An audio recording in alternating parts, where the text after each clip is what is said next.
Welcome back to another episode of Bulletproof Mindset, Scotland's #1 health, fitness and entertainment podcast. Today's guest episode is with a good friend, Big Mike. Big Mike is a staggering 6'7", 20 stone, jacked, very intimidating looking guy, but I think you'll find after listening to today's episode, he has a heart of gold.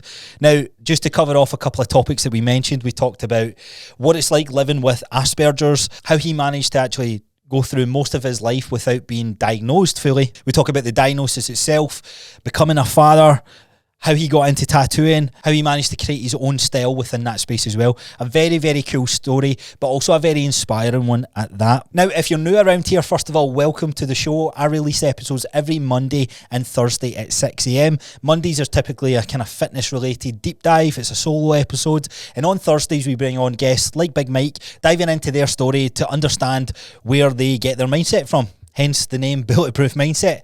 Now, if there's one thing I could ask of you, it's totally free to do, but the best way you can support this little podcast is by leaving a 5-star rating on Spotify, Apple Podcast, or subscribe, leave a comment if you're watching on YouTube. And of course, if you've never heard of Big Mikey or seen Big Mikey, and after today's episode you really like what he's about, check out the show notes to find him on Instagram, TikTok, and of course, if you want to get tattooed by Big Mikey, I'm going to leave all the links below. So with that being said, enjoy today's episode. It is a banger. I see any time that folk use the studio, send the pictures there and I see, profile picture changed, it's brilliant. The only issue with one of them is that the mic's too close to my close. face. That's how I started pulling them down, like, so folk get a good headshot and that sort of stuff. So hearing your story on Gio's podcast, you talked about like school, know that it was like a tough time for you, but you were just sort of kind of butting heads with like teachers and that, and being a typical wee big guy, if that makes sense. When I had to start, like way back then, did you have any dreams or aspirations to be a tattoo artist, or was that just something that naturally occurred? No, I wanted to get into tattooing from pretty young age. Like I says before, like when I first seen people with tattoos on music videos and Granville Wee Village, like Nathan had tattoos, you know what I mean? So when you seen that, I was like, that's cool. And then you see different movies, folk tattooing, and every sort of like mad post-apocalyptic movie ever, there's a fucking tattoo artist, and I'm just like, that'd be cool as shit. And then, but it was more like, how do you do that? How do you get into that? Ended up doing graffiti, and then when I left school, my mum was like, right, fine, try and do what you want. If you don't get it within 6 months, then you'll need to go and do a trade or whatever else.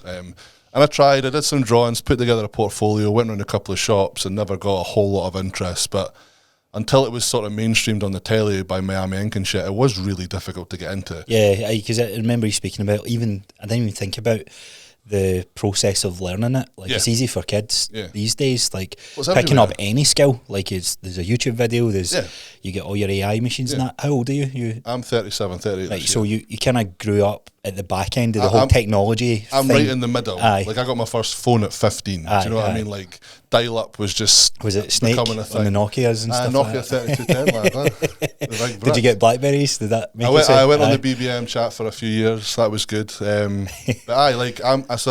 But how you're roughly the same? I'm 30, so I'm 31 soon. So I was like, so even social media, I didn't have social media in primary school, but I remember going to high school, and it was maybe second or third year, Bebo was a thing.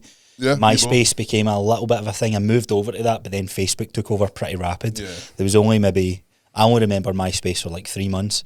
But this was all MSN. I seen one of those nostalgic Instagram pages pop up, and he was going through, it's 2007 and you're back on MSN. And I was like, fuck, even the noises and all that just brings you back how slow things are. In my head, it was all earlier than it was. Because I was just like, Facebook and that when I was at high school, and some kids like, they didn't get launched till like 2004. And I'm like, fuck, I was after high school. Okay. By that. So I'm even later than where I thought I was. Yeah. So see, when you were a kid growing up, did you have, what was some of the things that you remember thinking about your future at like the young age in primary? As a kid, I can't remember that far back. Not a clue. I remember obviously seeing things and you're just like, that would be cool. But in terms of like being goal driven as a child, I don't fully. It kind of found you a wee bit later, and then as you went through pursuing your, it's one of those ones where I had quite a interesting childhood. There was a load of us. There was there's 5 kids in the house, and it was just you one of 5, are you? Right. In the middle. Wow. So it was one of those ones where it was quite hectic at times, and it was one of those ones upbringing, like, if you're not in trouble, you're doing all right. Do you know what I mean? If no one's paying attention to you, you're fucking golden, you're cruising. But I used to draw a lot, go out, usual shit when you're that age. And then obviously Scottish culture, you get to a certain age and it's all just drinking and fucking about and getting in trouble. What was the town you grew up in? Aberdour. Right, cool. So up north. How tight are you with your siblings and that sort of stuff? Were you close growing up, or is it sort of... It was one of the ones where, like, it was quite broken apart because, like, me and my sister are to my mum and dad, my wee brother's to another, and then the other 2 that I class as my brothers are technically not related to me at all. Right. They're my wee brother's brothers, but they ended up being 5 of us getting together. But so a lot of the times it was my sister was at my dad's a lot, they 2 were at their mum. So a lot of the time it was mostly me and my wee brother. So we're the closest, and we still are, but not until we got older. There was a lot of bickering and fighting, and just this little cunt who kept taking my shit and wanting to follow you about. And obviously they look up to you, but when you're that age, you don't realise that. You don't want to be a role model. Nah, you're just like, who the fuck is this little guy? Leave me alone. Aye, go away. Yeah.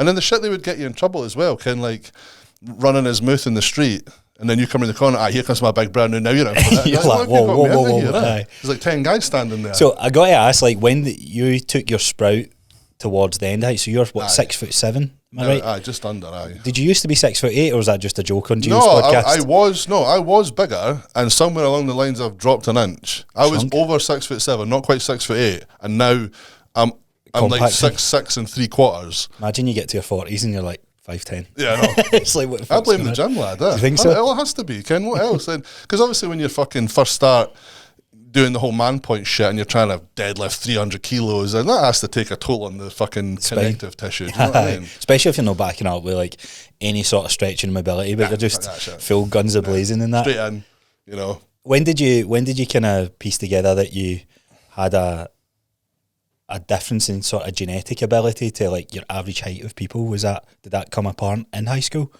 I was always taller. I was always one of the tallest folk, but obviously I was built like a beanpole till I was like 18, 19. Until I found the gym and stuff like that, I was always just tall and skinny. Did you not have that intimidation factor then, do you think, in high school? Nah, man. It looked like something you'd fucking tie a baby tree to. Do you know what I mean? It was like a fucking cane. It was just straight up and down. Support, yeah. And you look back at pictures and you're like, I look like a fucking alien. You know what I mean? Just skinny.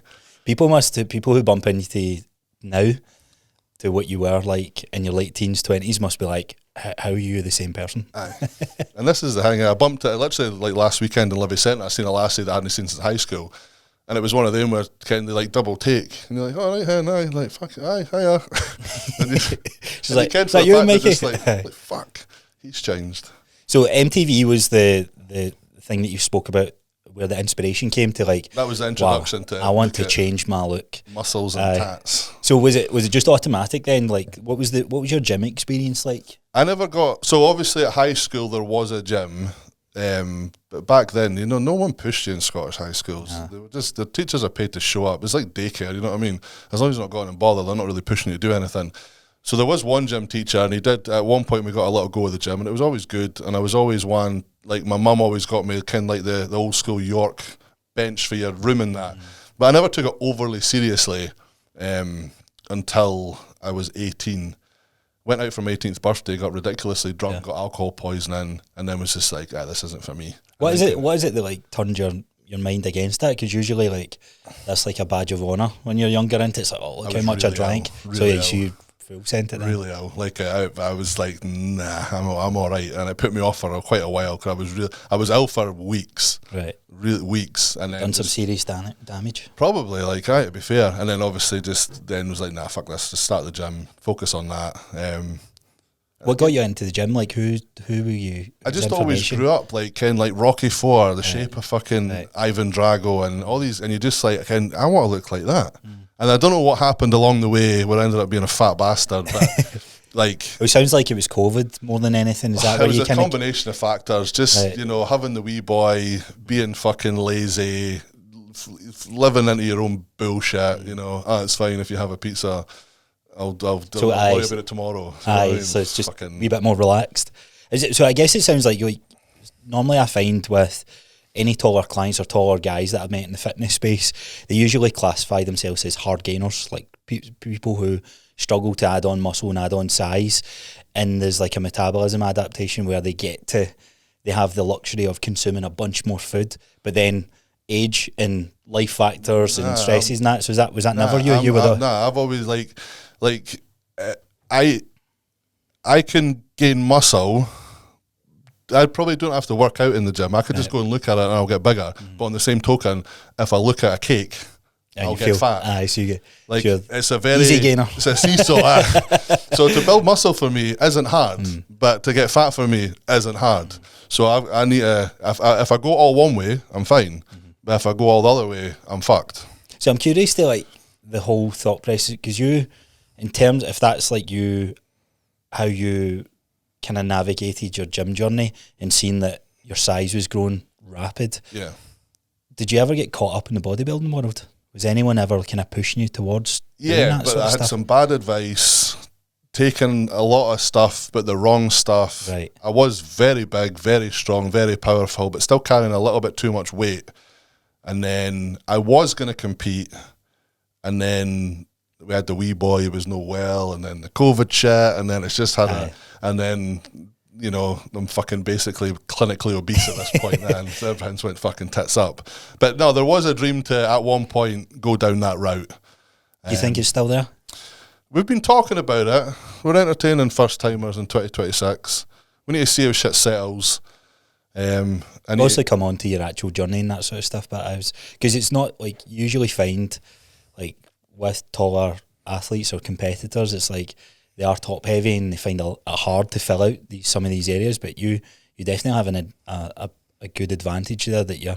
I think I'm quite genetically blessed in a sense, like as well, because like things do need worked on.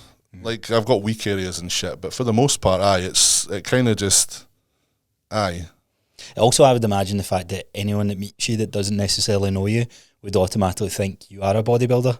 Yeah, well, is that I think now I kind of look like one. Do you know what I mean? Kind of leaned out and stuff like that. And and loads of folk in the gym like, you should fucking compete. And I'm like, we'll see. We'll see what the chat is. Be interesting. You'd fucking dominate. You'd fucking smash it. I'm like, well, we're entertaining it. But because I was so fucking fat, I need to see how everything tapers in, ends up.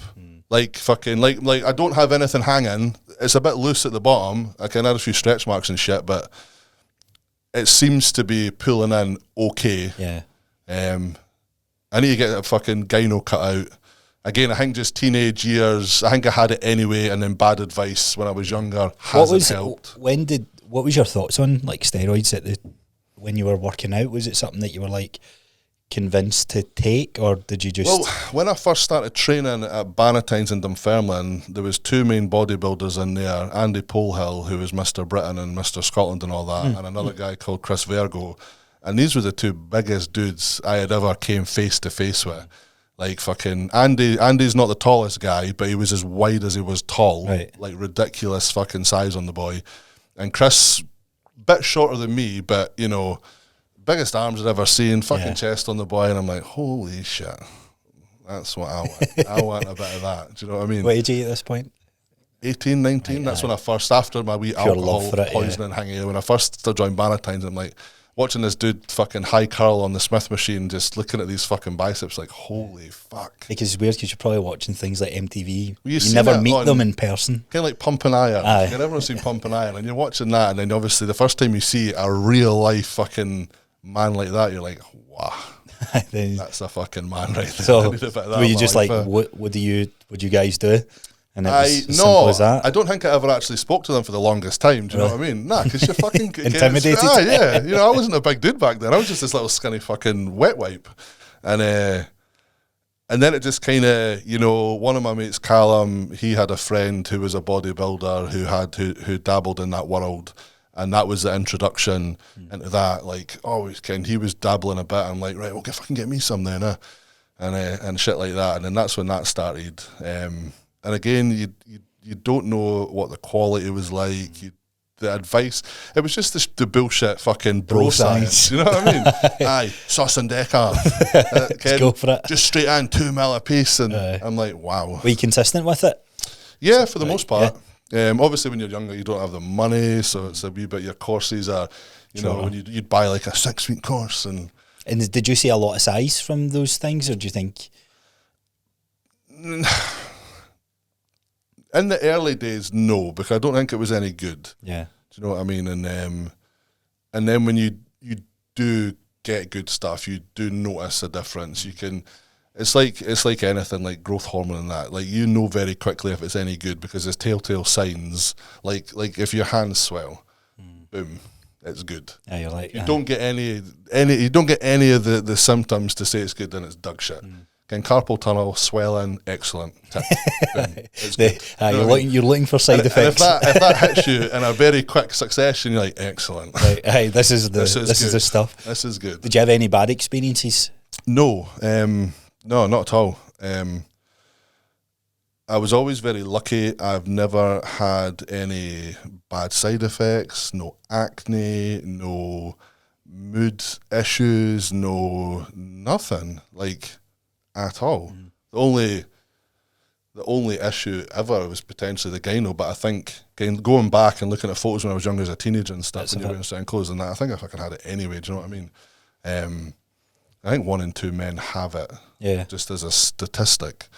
But never. I've never had an issue. I see some of these dudes in the gym and the spots and the scarring. I'm like, fucking hell. I know. Like, some people just have a unlucky draw with it. I wouldn't do it if... Or would you not? Would that have put you off? I just, like... And obviously, if anyone watches this, they'll probably get a bit butthurt by it, but, like, when you're in a sport where, you know, it's about creating the perfect aesthetics and stuff like that, like, it can... Takes away from the pitting and the scarring, and it just looks uncomfortable and quite sore. So I think that would, for me, I'd be like, nah. So I had a really bad experience with it. I've spoke many times on the podcast, but weirdly enough, I thought my acne came from the stuff that I was taking. Went off it immediately. Acne stayed with me. It got progressively worse. And I took a promotion, like, in the job I was working at. I went into, like, management, more, like, stressy stuff that you're dealing with. And see, when I left that job, gone. And I was like, wow. Yeah, like, but there was a hormonal component to that, where I've worked out that my body, under a higher amount of stress, that's when I can tell, right, I need to manage my stress a wee bit better. And that's when I started navigating my life through the gym. And I can't even explain, see, the psychological body dysmorphia and just everything that you get from it, because I knew I was in relatively good shape. Yeah. I was so embarrassed to have my top off because there was spots in my back, and the discomfort and the pain and everything that you're in. It's not a nice experience. Again, like I've never had that, but as well, like even if I was in the perfect physical condition, I'm not a tops off guy. I'll do the vest thing and that, but I don't know, it just sounded a bit... But so tops off, when I'm going on holiday, yeah, and I knew, I was like, I'm gonna keep a top on. I was like one of these guys jumping in the pool with my top on because I was too scared to have a couple of spots exposed. And then working through that, even getting changed in the gym, it was like getting this off rapid to go in. It fucked me up in my early 20s so much, and I was like, man, I need to get to the bottom of this. And then it all came down to managing stress, which is nuts. But it had such a crux for me for so long, and it was one of these things that I was like, oh, people are going to think I'm on steroids, and it's like, well, you fucking were. It's like it was this mental battle in my head. It's the guys in the gym though that are like, you know, water retention face. I'm not. You're fucking not, lad. You're crushing D-ball in your cornflakes in the morning. You can tell. And if you've been there, you know. Do you know what I mean? It's like a fucking roid dar. You just know. You're like, you can tell with the phrases that's used as well.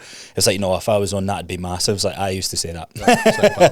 I know all the excuses. What do you think of the whole natty or not movement type of thing? Well, even natty people, it's not really natty, is it? There's nothing natural about smashing loads of whey protein, peptides. Fair point. I brought that up before. It's not. Me and James had an actual debate on this because he's like, well, you're more natural than someone who takes synthetics. And I was like, yeah, but there's a scale, there's a slider. Like just because peptides don't come under the AS bracket, it's not a... You know, again, it's an interesting debate. It's this fucking same thing. It just, because it's not in that barrier. And at one point, I think they will get fucked in that barrier. I think they'll get chucked in there. But at the moment... Well, the enhanced Olympic Games will be very interesting to see how that happens. No, it is. I think it's been funded by like top billionaires. Maybe not just now through that market dump in the stock markets and stuff, but it'll be interesting to see how that unfolds. That would be unbelievable. Imagine like a Usain Bolt, but geared out his box. Well, imagine running 7 imagine seconds. imagine they do it, and it's like, oh, we can't beat these times from these natural athletes, and it's just like, oh, so everybody was taking stuff. Shit! Actually, we all know they fucking I think it'll blow the whistle. It'll become I think there's a balance between who is the right, like who's the best scientist, who can take their athlete through. You watched the Icarus documentary about the cyclist? That Russian boy, fascinating, isn't it? He was the boy, like, do you know what I mean? He knew his shit. But do you mind when the Beijing Olympics happened and they smashed gold through all the weightlifting and all that? You couldn't get any Chinese gear the whole time that was going on. Are you like, what's the fat burner one? Klein. Klein. So it's like, I remember the first bottle of Klein now, and I was like, Chinese, right? And I was like, man, I'm just young, stupid, and I'm just going to take. They made some of the best stuff. Like, I know. You know. So what's your stance on it just now? Are you blood work and all that sort of stuff? Like, we just recently had blood work done. Fucking one of the best blood panels he's seen, to be fair. Which is a good sign. It means, you know, stuff's good and whatnot. And then, there wasn't anything to worry about. The only issue I'm having at the minute is the leaner I'm getting, I'm finding it hard to get comfy to sleep. Right, okay. And that's it. I don't know if it's because my waist is so weird, my shoulders are so wide that I'm just in a funny position now. I don't know what. Uncomfortable in your body? Well, it must be. Like, I don't feel uncomfortable going to sleep, but I'm kind of waking up a lot more regularly, and it's just I'm getting a wee bit sore and whatnot. So I need to try and get to the bottom of that. But I think it might just because I'm so unbalanced at the minute. How big's your bed and stuff like that? I've got the biggest bed you can get on the market. Have you? Need one of the like Shaq O'Neal custom size beds. It's that big. Like me and the missus can both be in bed and not have to touch each other. It's that big. It's the same something for somebody 6'7". This is a hang out. Again, I don't hang out the bottom. It's great, but that's the only issue I'm having at the minute is getting comfortable to sleep. Interesting. And my morning cardio in that as well, because I've not got much fat on my arse anymore. The bike seat's getting uncomfortable. Right, I'm going to have to try and towel pad or some shit like that. After like half an hour, I'm like, I'm wearing through this pad. This is fucking sick. Oh, good. So we'll come back to like the fitness stuff. So obviously from the guys listening, you ain't a bodybuilder. Nope. You choose the route of tattooing. And hearing your story on that, I think there's tons of like lessons of like just going after something that you love. I love the part in Gio's podcast when you're like, I just went into random shops, and like, here's my portfolio, like, here, will you take us? But when I start, do you remember your first tattoo and what was it? I got stars on my chest by a guy in Cowdenbeath called Spider. The dude was fucking like an ex-mad punk rocker. Right. He's fucking smoking while he's doing that, and it was fucking. Were you just in awe? No, mate, I had a whitey lad. Oh, did you? I'm sitting in the waiting room stressing out my box. What made you pick that tattoo? Was it? So I mind watching Eastern Promise back in the day, and the Russian gangs get stars, nautical stars on their shoulders and on their knees. It's basically a sign they'll bow down to no man. But he fucked up and he'd done the wrong stars. So I have not compass nautical stars. I have the 5-pointed nautical stars. So it's the wrong star, but on the same token, I'm quite happy now I don't have a Russian gang tattoo on me. That would have been, what age were you doing that? 18, 17. It's one of them that you're like, oh, there's a wee bit of silver lining here. I'm not bothered he'd done the wrong stars on me, do you know what I mean? Because in hindsight, cutting about on holiday, if you've got a top off and, you know, it could attract the wrong attention. Oh, for sure. From a certain I didn't realise that. So I've seen those. I've seen the there's the compass stars, kind of the 4 with the smaller cross in the background and the on the knees and on their shoulder chest region. Yeah. And it just signifies they'll not bow down to any man. That's crazy. Cool as fuck. So even before we go into the tattooing journey, it's probably worth actually mentioning, like, so you got your diagnosis of Asperger's in your 20s, but it's something that is this something you've had your whole life then? Yeah, you don't catch like a cold. You know, just trying to stay in my head. I wasn't sure. No. Hearing the way you explained it, it sounded like it just progressively got more, or maybe that's just as you grow up, like is it neurodiversity and whatever it can enhance? It's easier to deal with as an adult. Right. But when you were a kid, back in the 80s and 90s, you were just difficult. You were a problem. You know, like autism was, you were Rain Man or you weren't. Yeah. Whereas now, obviously, we know there's this big fucking spectrum. You had, well, now it's just one umbrella. But when I got diagnosed, you had 3 different types, and depending on where you were, depending on what umbrella you fell under, whereas now they've just lumped it all together. So you mentioned like this part, like getting the diagnosis, it was almost like, was that a sign of relief? Yes and no. Right? I know it made you more anxious for things because you knew what to expect and why. Aye, because now I'm like, great. Because it's one of those ones, like before I got the diagnosis, I just used to think I didn't feel very well. I didn't realise it was a stress reaction and it was all this shit. So, you know, and that was almost better because I could go and do shit without the anticipation of having a meltdown or feeling shit or having a hard time dealing with something. You would just go and do it. Whereas now, you're just like, great. This is something I just need to face. Aye, and you do just need to do it. I'm a big believer in exposure. Like, if something's difficult for you and you do it often enough, it will become easier. And loads of people disagree with me on that, but I think I'm only as well developed because I grew up in a household where there wasn't any time to pander to me. Right. If I was to be pandered to and wrapped up in cotton wool, I probably wouldn't be as well developed as I am. It sounds like you got a really strong relationship with your mum, like ish, kind of growing Mum was up in always that. on my back. Aye, she was always there. Do you know what I mean? I think I'm her favourite child. At least I was. I'm assuming I still am. What do you think it would have been like if you got that diagnosis earlier? Think that would have changed your projection of where you're on? I don't. Because, again, there was 5 of us, there wasn't time to pander to you, my mum ran her own company, so on and so forth. So I think I don't know, maybe some excuses would have been made for me, I don't really know, but knowing my mum, no. Because, like, even with my son, who's autistic as well, we'll have a few battles, and it's like she won't allow for...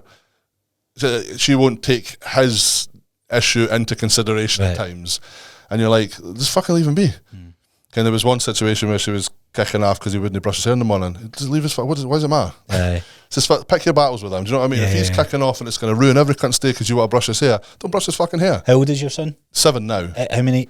Just one kid you got? 3. 3 or 3 kids? Do you? Yeah. Right. So who's your oldest then? So oldest one's Misty Blue. So Misty is my stepdaughter, Charlie's to a previous, then I have a daughter, Caitlin, to a previous, and then Ragnar's ours together. Right. But I've brought Misty up since she was 6 or 7. Oh, right, so she's been in life for then. So she's 20 now, 21 soon. Is that the wedding you were at? Yeah, cool. She got married last year. Interesting. So that was cool. Cool. I'll give her away, and that was dynamite. That must have felt right. It was class, man. It was really good. So your journey with Asperger's and stuff like that, what have you found to be, because I think I know there's been a lot of people who got a lot of inspiration from you, from going, like we said, getting your exposure and things that you've learned through your life, whether it's right or wrong, but you're just going, here's my experience, here's what I've done with it. What have you found that you've had to kind of navigate that a wee bit differently? So you spoke about like the room settings and things like that you've been in. I don't necessarily know that if that's necessarily down to Asperger's or whatever. I just like being able to read the room and know. Not that anyone's ever attacked me from behind before, but I like to know where the fucking exits are. I like to know where, shit can start. I don't know if that's to do with that or whatever, but I feel more comfortable if, I know nothing can come from behind and I can see what's going on in front of me. So what about like how do you feel like life looks a bit different with Asperger's and things that you go about? Well, it's just kind of like, so traits, so there's key traits that they kind of use to identify someone who's neurodivergent, and a lot of it can be. I'd have to look I've got the full fucking stuff, the fucking shit they use to diagnose you and how they read it out to you, and there's like one of them, obviously empathy, the lack of empathy or too much, or is it lack? I was going to say like complete lack, like and you know what I think it's a benefit. I think a lot of things day to day that bother neurotypical people, I do fully believe is a waste of fucking time. And I think energy. Yeah, like people pleasing and all that. They were speaking about the other day. It's like and you can just clear cut. Right, cool. I'm done with. Like, and it's a really. It concerns my missus slightly because she's got it in her head that if I decide one day I don't want to be with her anymore, I can just flick a switch. And I'm like, no, because it's different. But it's one of those ones like, me and you could have a disagreement, and I can just you're done. Cut ties. And it will not make me up or down at all. I won't dwell on it. It won't bother me. I won't be emotionally attached to anything. And I think it's definitely a plus. Yeah. Because you see people neurotypical and things bother them and pull them down and drag them down and affect them emotionally, and it's hard for them to let go and stuff. So I think there's some aspects of being autistic that are a definite fucking advantage. Like they've made you kind of almost superhuman level. Yeah, I like the way that was. He's kind of wrapped up that first episode that he's done, because it was like it's a super. So towards the end of it, I just listened to it 2 nights ago or last night, and I think Gio said like it's like your superpower, and you're like, you know what, I think it actually is. He was talking about like endless energy. Then, so is that something that you feel that you've still got, or is that like yes, obviously being in a calorie deficit has its issues. Like it's just there's little blips. Like I can't remember what I was doing last night. I think I was drawing, and she's like, "Yeah, where you were snoring a minute ago," and I'm like, I've obviously just had a quick wee, and then came back into the world, and away I go. But I think that's just a combination of expenditure, input being lowered, and whatever. Crazy. But I generally, like, what did I go? I think I went to sleep 1 o'clock in the morning this morning, got up at 6:30, done a walk down a Whitburn, picked our van up, came back up, done 35 minutes on the bike, meal prepped, went to work, done my work, here we are. I'll go to the gym later, I've got another drawing to do the night. So it's definitely, like... You've been operating like that for... Years. And... you don't, and you get folk that are like, oh, you need to worry about burning out. And like, you don't know. Like, if you, again, like feeling exhausted, it's an emotion, innit? So if you don't have to worry about them a lot of the time, you don't have to really deal with them. And if I get tired, like last night, I was quite tired and I had that back piece to draw up. So my night off the gym was meant to be tonight. So I'll take the night off last night, and then tonight I've got this. So you're still navigating it out. And it's not even like so much like, oh, I know I need to take the rest days from the gym because it's more beneficial. You can't fucking overtrain, blah, blah, blah, blah. So I just schedule in a rest, I feel like, but more as a benefit to my bodybuilding side as opposed to... the goals that you have to life. I could operate 7 days a week, no dramas. Yeah. What do you feel the hindrances are, if any? Hindrances are, it can be...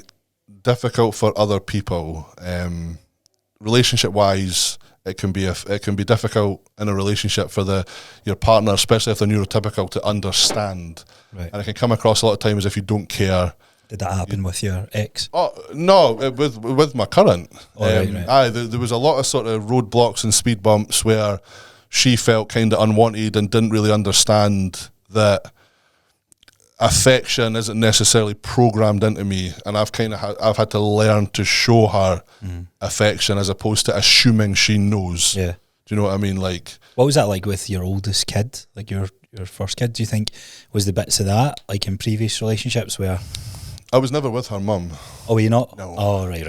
Got you. That's a different set of man points, back points. How old were you then? 17. Oh wow, right, okay, so it's interesting. So is this why your hand was forced to get a labourer job and get income coming in? You were a tree surgeon, or was it? Because again, I was never with her. It's always been a difficult relationship. A lot of it my fault, just being a prick when I was younger. Again, the lack of empathy side of things, it can not always be positive in your favour. Did you ever feel guilt, or do you ever feel guilt? You can do, but it's a choice, and I don't think that's just the autistic people. I think neurodivergent people have got that choice as well. Not neurotypical, I've got that choice as well, and that comes back down to sort of mindset and all that type of chat as well. Like, again, if you want to feel guilty and feel, vulnerable and be the victim, you can do, but you can also choose not to do that and just own your shit. I fucked up, it is what it is, draw a line under it and move on. Because what does dwelling on it do, really? Do you know what I mean? It doesn't fucking do anything, it doesn't benefit. Circle back into that emotional part. It's like, right, this all literally is a wasted wasted you're hammering energy. Yourself. Why? Can you change it? Can you fix it? No. So that's a mentality you seem to have had your whole life? Pretty much. Yeah, pretty much. And that's like definitely a benefit. But again, it can be a hindrance because it appears like you don't fucking care. And it's like, it's not that I don't care. It's just why do that bit? Why waste energy and time beating yourself up over something that, you know, you fucked up, you didn't mean it, you've tried to make your apologies, whether it's accepted or not, there's nothing you can do about it. It's up to them. And it's been said and it's done, Yeah. So I think if you own up to your bullshit, you put your hands up, you say your piece, you try and apologise, you try and correct it, you've done everything you can do at that point, and then it's another person's park. If they choose to play ball, then excellent. If they don't, then... Fair. Anything else that kind of comes to mind as a hindrance? So, being focused can be a hindrance, because you can be really laser focused on a goal, and again, surrounding situations that also need your attention don't get your attention because you're like, but I'm going here. But you also need to be here. And then... I feel you that one. That was what I brought up when we're speaking on Sunday, was the whole like goal and driving my business forward, but then realising, I'm not making enough time for people that I want in my life, and it's a wee bit of recognition at that part as well. It's a tricky balance to make at times, and especially when you're not aware of it at times, you know what I mean? And you're like, how am I in trouble? Like I'm doing this good thing over here. Like, what have I done wrong? And then when someone says, you're doing this and that, but they're not, and you're like, right, yeah, cool. Did you ever feel kind of misunderstood, like in your late teens and stuff like that? I don't ever remember feeling misunderstood, because obviously, bear in mind, I didn't realise I was different at that point. I was quite angry as a teenager. I was going to say, was the frustration, do you think? Yeah, there was definite frustration there. You'd have episodes, I think when I was 14 or 15, I kind of like kicked every door through in my mum's house. Just on a rat. I don't even know what it was for at this point. Just peak testosterone coming through, and adolescence, I probably mixture of everything. Because obviously when autistic people, you do struggle to understand your emotions and realise what's happening. And that can come out negatively, because you are just frustrated. So the easiest thing to do is just lash out. There was a couple of episodes that didn't definitely get me any brownie points from my mum. I think the bathroom window stayed smashed for about 10 years until I finally replaced it. Was it like, no, you're going to remember this? Well, it's just one of those ones where it's just like, well, why should I have to replace it? You fucking broke it. And it was almost like that for 10 years. And then I replaced it finally, only a couple of years ago. And she's like, it looks weird now. It's like ingrained into the culture. It was like a double glazed window, and I'd fucking popped it in her. And I hadn't went right through it. It was just this big smash right through the middle of it. It stayed like that for about a decade. Did you ever find yourself getting like into trouble with like friends and stuff like that, or was it just more like this rebellious nature in you? It wasn't even so much rebellion though. It was just kind of like fucking, I don't even know, to be fair. But I had the same sort of couple of friends since like primary school right through. And a lot of the time, Ken, I was never overly like a dickhead or that, Ken. I was just like, you know, happy, jokey, fuck around, not overly serious. So in a sort of social standpoint, it was fine. You know, I didn't have a whole lot of friends growing up, but it didn't overly bother me or anything like that, you know.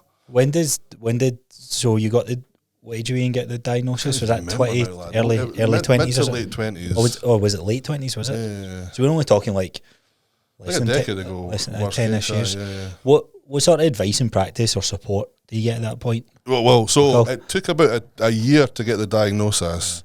Back and forward to Limbank I don't even know if mental hospital is the right word, but let's just go with mental hospital. The adult psychiatric ward or whatever. Back and forward, speaking to I can't remember what they're called, psychologists maybe.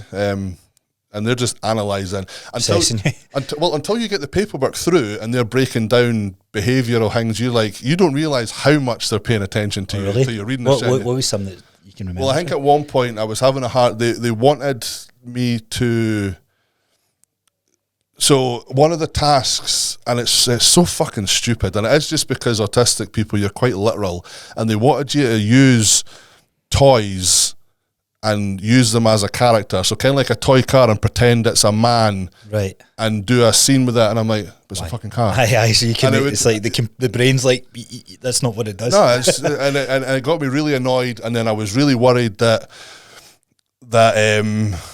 if I didn't pass this fucking test, that it would impact me as a parent, and are they going to try and take my kids off? And just all this shit was going through my head, and I've sat and I've picked a hole in my leg, and I'm fucking bleeding, didn't even notice. And it's not till I got to the car and I'm like, what the fuck's happened here? Is this one of the first times you're starting to piece it together yourself that something's not... Well, no, because obviously I was already at the hospital at this point, so I'd already... Oh, yeah. We'd already went through the process that something wasn't quite normal. And am I right in saying this is when was this your first kid, Ragnar, was born? Was it you were in... So the process started just beforehand and then was completed once he was born. Right. Actually, shit, so it must only be 7 years ago. Yeah. Because he's, nearly 8. So 8. But this happened, like, when does it go, like, because you went most of your 20s, when does it go, right, I'm going to see if there is something here? Well, it was Charlie that was saying to me, and I think, Charlie was saying to me about something, and she's just like, you're not normal, in a sense.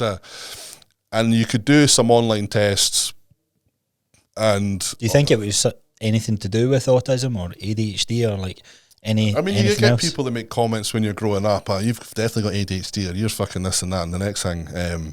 But it's just whatever. In your head, you like, wonder if it's that steroid stack I done. Just go on. I never dabbled at that point. Oh, did you like not? When I was younger, do you know what I mean? Obviously, fucking in my 20s, but... no, the same issues had been there like my whole life. And then we did a few of the online tests, and we did a couple of free ones. I'm not trusting these, so we did a few paid ones, and I'm just getting the same fucking result across the board. So went to the GP, being like, right, this came up in conversation.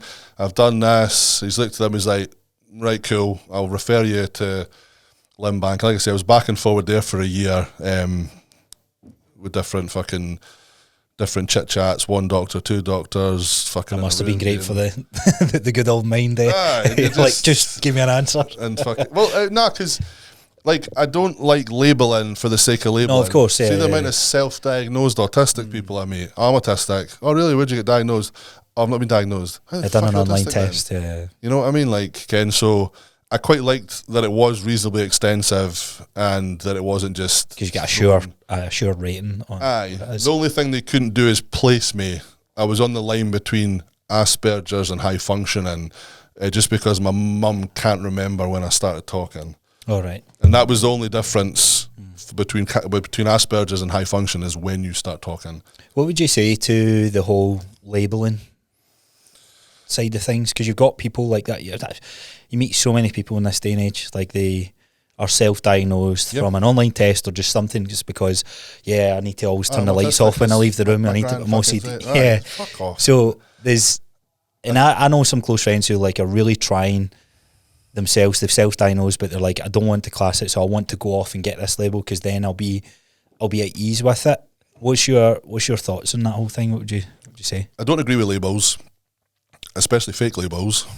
I think if you have children that are neurodivergent, get them tested properly. Don't assume. Don't fucking make it up. Don't whatever. The worst thing is nowadays as well is there are benefits you can get without diagnosis. You can just decide, apply for them, and generally you will get them. You might not get the highest rate. Do you think that's abused? I would say so, because a lot of people put their kids down to having a behavioural issue when it's just diet. You know, your kid lives on fizzy juice and sweets. Okay, no wonder the sugars. Do you know what I mean? Bouncing off the wall. That impacts behaviour, and it's been proven that our diet now impacts behaviour, mental health, depression, behavioural traits. Glad you brought that up, because I did want to, because I just had a good friend of mine, Katie, on the podcast, and her coach, she specialises in, she's gone through like therapy and behavioural coaching, but she's in the fitness space, focusing primarily with neurodiverse clients, and she was talking about the differences in how she'll manage Is she nutrition. Neurodivergent? Because I seen when you put the thumbnail for the podcast up, and I seen neurodivergent. I had a quick flick on her page, and I wasn't quite sure whether she was. Yeah, so she's got diagnosis for a ton of different things, but she's so passionate on the whole topic of it, and going into that conversation of like how like even behaviours around food, and it's trying to balance like the type of the person not being like, right, don't use this as an excuse. That doesn't mean you just need to be, oh yeah, I can't be in a calorie deficit. It's like there's so many benefits to working on your health and fitness. Where did you, so you've went from stick thin to Mass Monster, or did you go straight to Mass Monster first, and then straight into the like super obese category? I started cutting first because that's when I was going to compete, right? And then shit hit the fan, and I became fucking Jabba the Hutt. Right. So going through all those waves, fitness journey, did you notice anything with the autism side of things or the Asperger's side of things? Sorry, any differences like enhancements of your psychological impact, or do you think that was just generic stuff that happens? I don't know if like how do you mean? What do you mean psychological impact? Well, from a sense, like you said that there was lack of empathy and emotion. Like, would that be so extreme that it was like, I know I need to work on this, but I just don't care anymore? Like, oh, right. So like personal, like no, when you're like when I was a Mass Monster, it was cool. Cause I'm one of the biggest dudes walking about. That was fucking cool. But it had its issues. Couldn't put socks on without my face gonna explode. Couldn't walk upstairs comfortably. Shit like that. But it was cool because you were fucking huge. I wasn't aware of how big I was. Right. So I imagine body dysmorphia was pretty not so much body dysmorphia, but like lack of acceptance that I am a beast. Well, like there was always like, oh, I could get bigger, I could get better. See now when I look back at photos, I'm like, fuck being that mental big again. You know, my head looks like a pea. like the proportion, I look like a fucking cloud. But I wasn't overly lean. I think I was about 18 to 20% body fat as well. So again, I was just a fucking unit of a boy. And through the processes of what it takes to get there, are you seeing so obviously the cons are struggling to move about daily life. Yeah. You see, what is like the pro side things? Was it just I'm actually loving this attention of being the biggest guy in the room? Well, seeing like if I go anywhere, like I don't know, like obviously this will be my first holiday this time being as lean because right now I'm over 20 stone.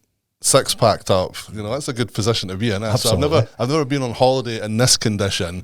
So I'm assuming I'm going to get just as much attention. But not when I was at my biggest, we were in Sri Lanka when I was a Mass Monster, and people thought I was fucking famous. They thought I was a wrestler. They thought I was a fucking like. And I don't know if they just never seen someone like that in Sri Lanka before, but like you're I don't think I met anyone in person until I met you, like if I'm being honest. Like you see them, I've seen them at like bodybuilding shows, but to personally know someone of your caliber as well, so it must be like so like in awe when someone's never went through their whole life. Well, I went like in Sri Lanka, so I went to I found a local gym in this little shanty town, trained, the guy's filming me because I was first white member, he was fucking buzzing.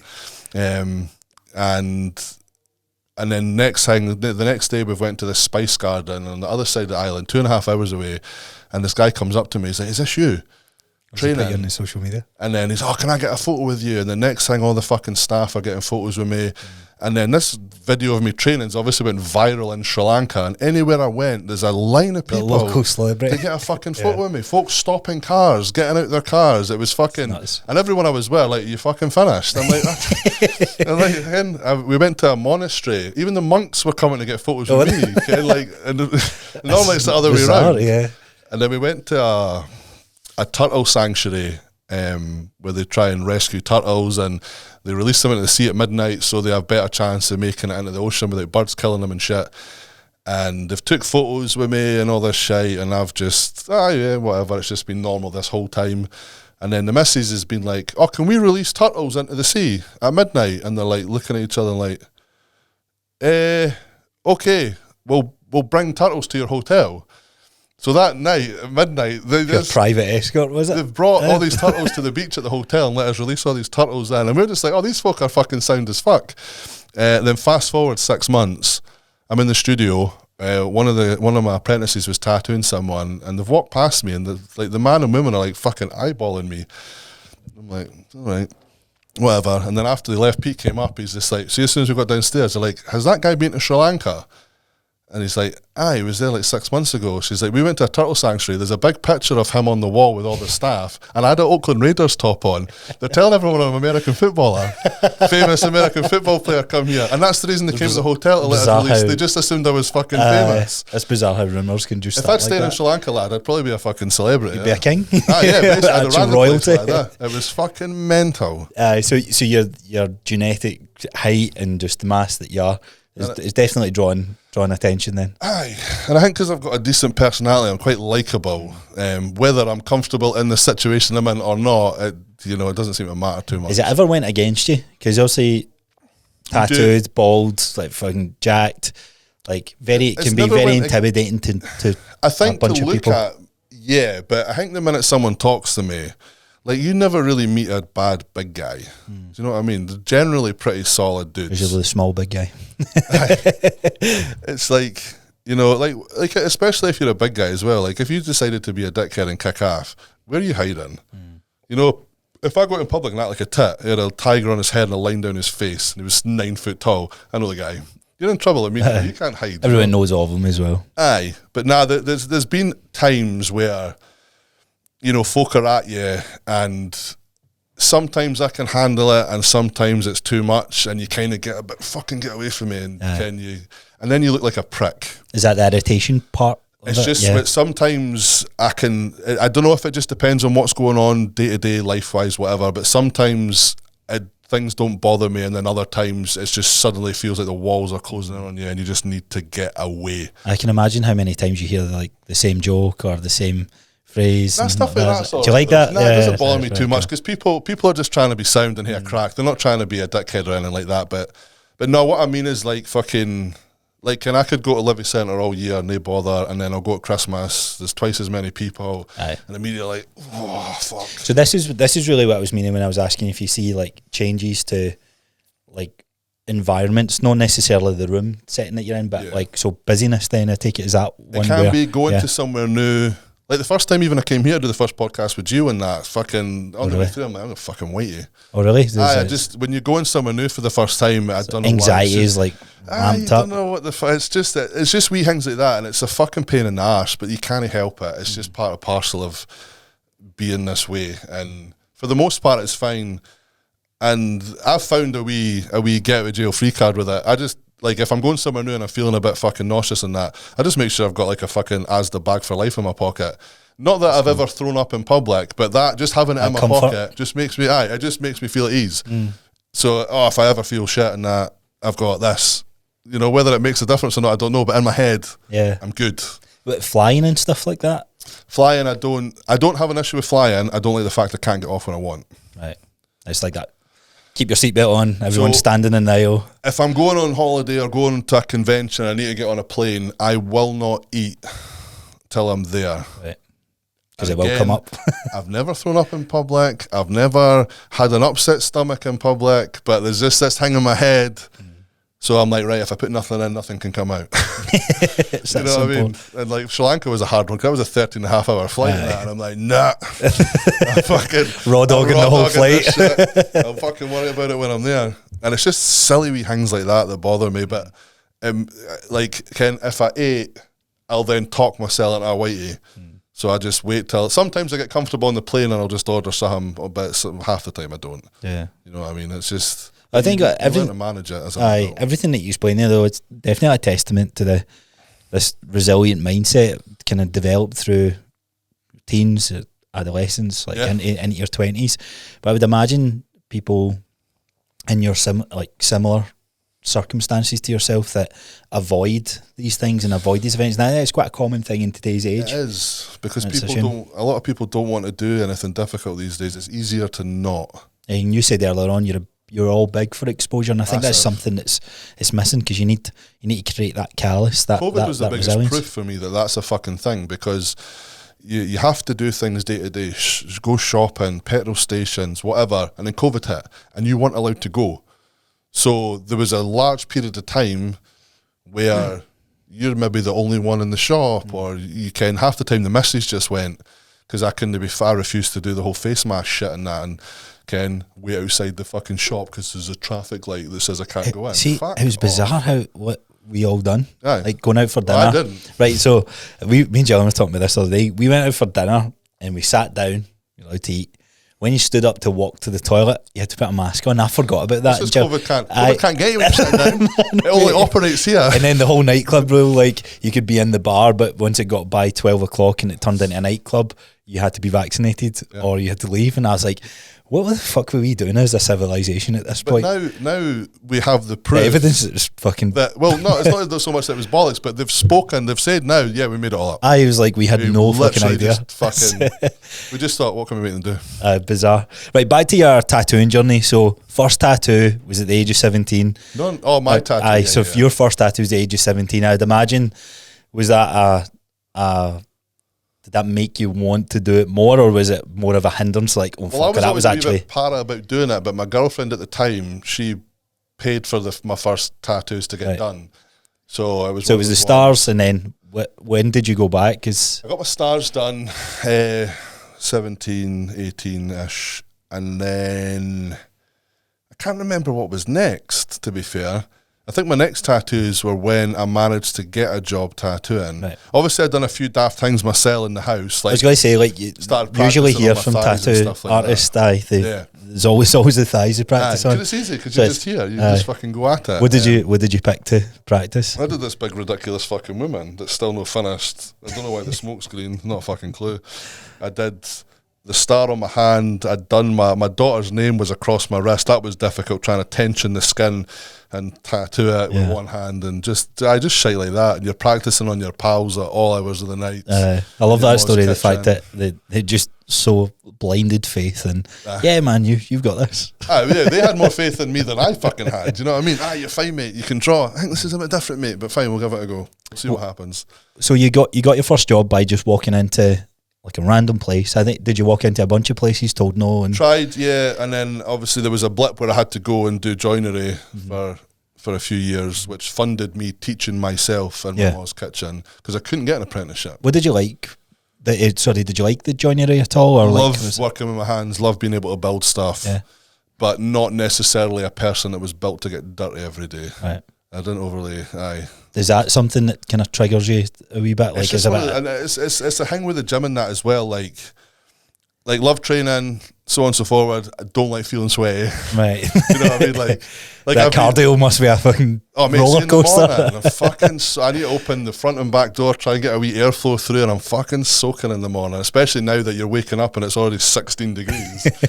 You're fucking dratting, and then I fucking probably in the shower about 3 times a day. And fucking even just after work, it was warm in the studio. I'm like, nah, I'm going home first, get changed. Do you remember like a pivotal point when you're like, I want to make this tattooing work? I know you said your mum, was it like just as soon as you started training? My dream is always to try and become one of the best, a brand name, you know, fucking, I just think it would, like, if you're going to do anything, why would you not go all out, try and be the best? Why just exist? Yeah. And there's loads of tattoo artists that just exist, and I don't get it. Like, why would you not want to be the fucking guy? Do you know what I mean? And the draw to tattooing, was that just these guys that you seen like in posters and the? Well, that's how I wanted to fucking look. Aye. What was the aspirations to? Who was the guys that you were maybe looking up to in the space? Well, not necessarily anyone was looking up to in the space to tattoo. Obviously, you had all the old school dudes that were always kicking about, Sailor Jerry. Was it like the designs and all that then? It was all the old school traditional stuff, but like, because I was always good at art, drawing was easy for me. I enjoyed the graffiti side of things. Like, it was just kind of, it felt like a good natural progression and a way that I would like to go. Seemed cool as fuck. Do you know what I mean? Like, the thought of being a tattoo artist was always meant. In reality, it's not as cool as it is in my head. Like, I always felt like tattoo artists must be like fucking rock stars. Every cunt must fucking love them, and you're just a normal dude. Do you know what I mean? You're not any different. But in my head, before I became a tattooer, these dudes are like fucking, they're as cool as rock stars, fucking tattooing, it's cool as shit. And so that's why Sri Lanka must have felt pretty good, because you became the rock star for a period of time. I became a wrestler briefly and an American footballer. Never done either in my fucking life. What was it like getting your first walk-in client or your first booking? Do you remember who that was?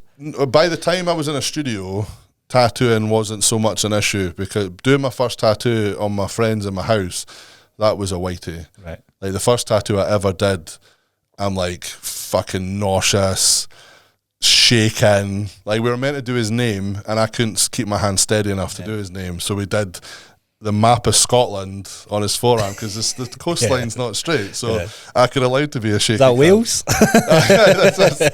So that's what we did. We did the map of Scotland with the blue saltire through, and he's still got it, still on his forearm. It's not a bad tattoo, to be fair. My second and third were much worse than the first one. The first one was pretty solid, to be fair.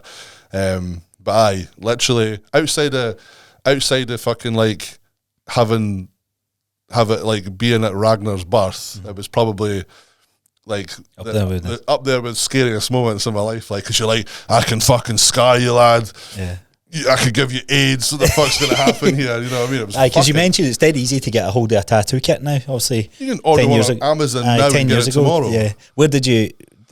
How do you source your information at this point? Is it just pure magazines interweb?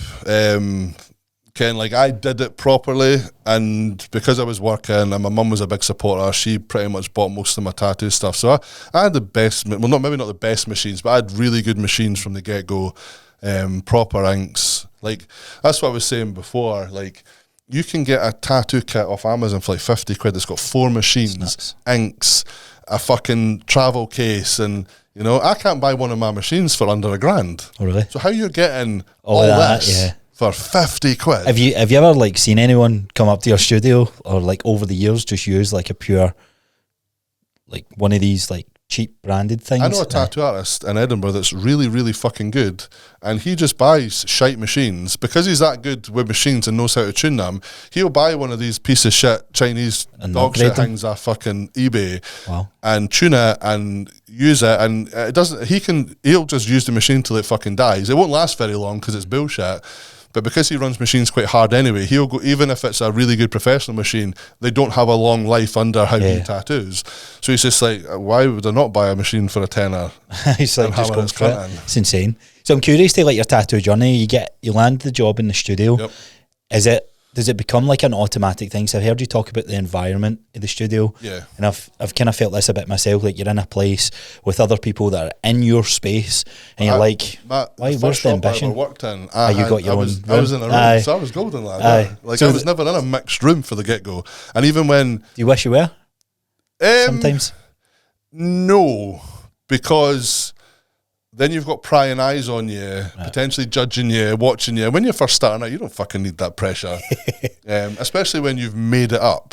You know what I mean? I'm here in this room, job in a tattoo shop, and currently I've won everything. I've fucking made it up. I went with my gut feel. Aye, I've fucking just made it up, and I'm now here. Ken. I think that kind of highlights more of the talent and the natural kind of gift that you've got through working with the graffiti or just the drawings over the years. Yeah, for sure. And the hardest part, like, obviously paper is flat, doesn't move, doesn't breathe, doesn't twitch. So when you're going on to something that's now not flat, moves, breathes, so on and so forth, that was a difficult transition. And then your pen now weighs 10 ounces and vibrates and fucking, so like it wasn't so much the artistic side of doing it, it was just getting used to now this technique is and how and what we use. So that was quite tricky. You'd get really sore fucking muscles for stretching the skin. You used to get so much cramp in your thumb, it was brutal. Holding the machine and having all this weight, and because at the time you don't understand that your grip is meant to counterbalance your machine. And this is just all tricks of the trade that you start to learn through. You know what I mean? It's not till you start watching other people. And this is where being in a shop when you're learning, being surrounded by other artists is a benefit to you, because you don't know fucking anything. You might think you do, but you don't. And being able to observe and see what everyone else is up to and taking in that information is a massive plus to you. Yeah. And even just wee things that you might not understand as a benefit at the time, and the penny will drop at one point, like, oh, I've seen that somewhere. That's how that fucking... Start piecing it all together. Aye. So see, in terms of designs of tattoos, also you've kind of picked your lane with the Japanese looking at. Back then, what was it? Do you just take anyone and everything, or do you have a special luxury to? Do you know, you just take anything? Especially not back then. Nowadays, you'll have people starting tattooing, and they immediately will specialise. So I have to ask, like, what is like some of the most bizarre tattoos that you went, what? You want what? Like, what comes to mind? I can't remember if I spoke about it before. And a guy came into the studio in Dunfermline, little skinny ginger kid, looked like he weighed as much as a photo of himself, and he's like, I want to get a swastika on my chest. And I'm like, why? And it turns out one of his friends had been assaulted by two guys of a certain ethnic group, and this is why he wants to get a fucking swastika tattoo on his chest. And I'm like, in Dunfermline. What the fuck? And I'm like, right, so this has happened to your friend, and your plan is to commemorate this with a tattoo. You fucking idiot. And he got all biscuit arsed, and he's squaring up to us. Like, get the fuck out of this shop, you idiot. Ken, he's came in, kind of like with the, Edward Hingy, American History X. Oh, yeah. That's what he wanted. Really? I'm like, no, dude. Do you think anyone would ever... If he went to, I know shops that would have done that. Oh, really? Yeah. For fucking Be interested sure. to see if he got it done. I hope not. Yeah. And if he did, he'll fucking regret it now. Massively. So what about like tattoos where you went, are you definitely sure about this? And then they're like, yep. And you're like, okay, let's go for it.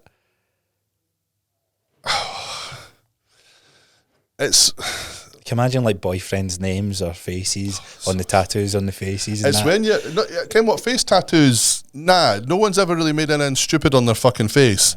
But it's when you're like, oh, we want to get each other's names, and you're like, all right, sound, and you're tattooing the names. Like, how long has been together? 3 weeks, and you're like, you fucking idiots, absolute idiot.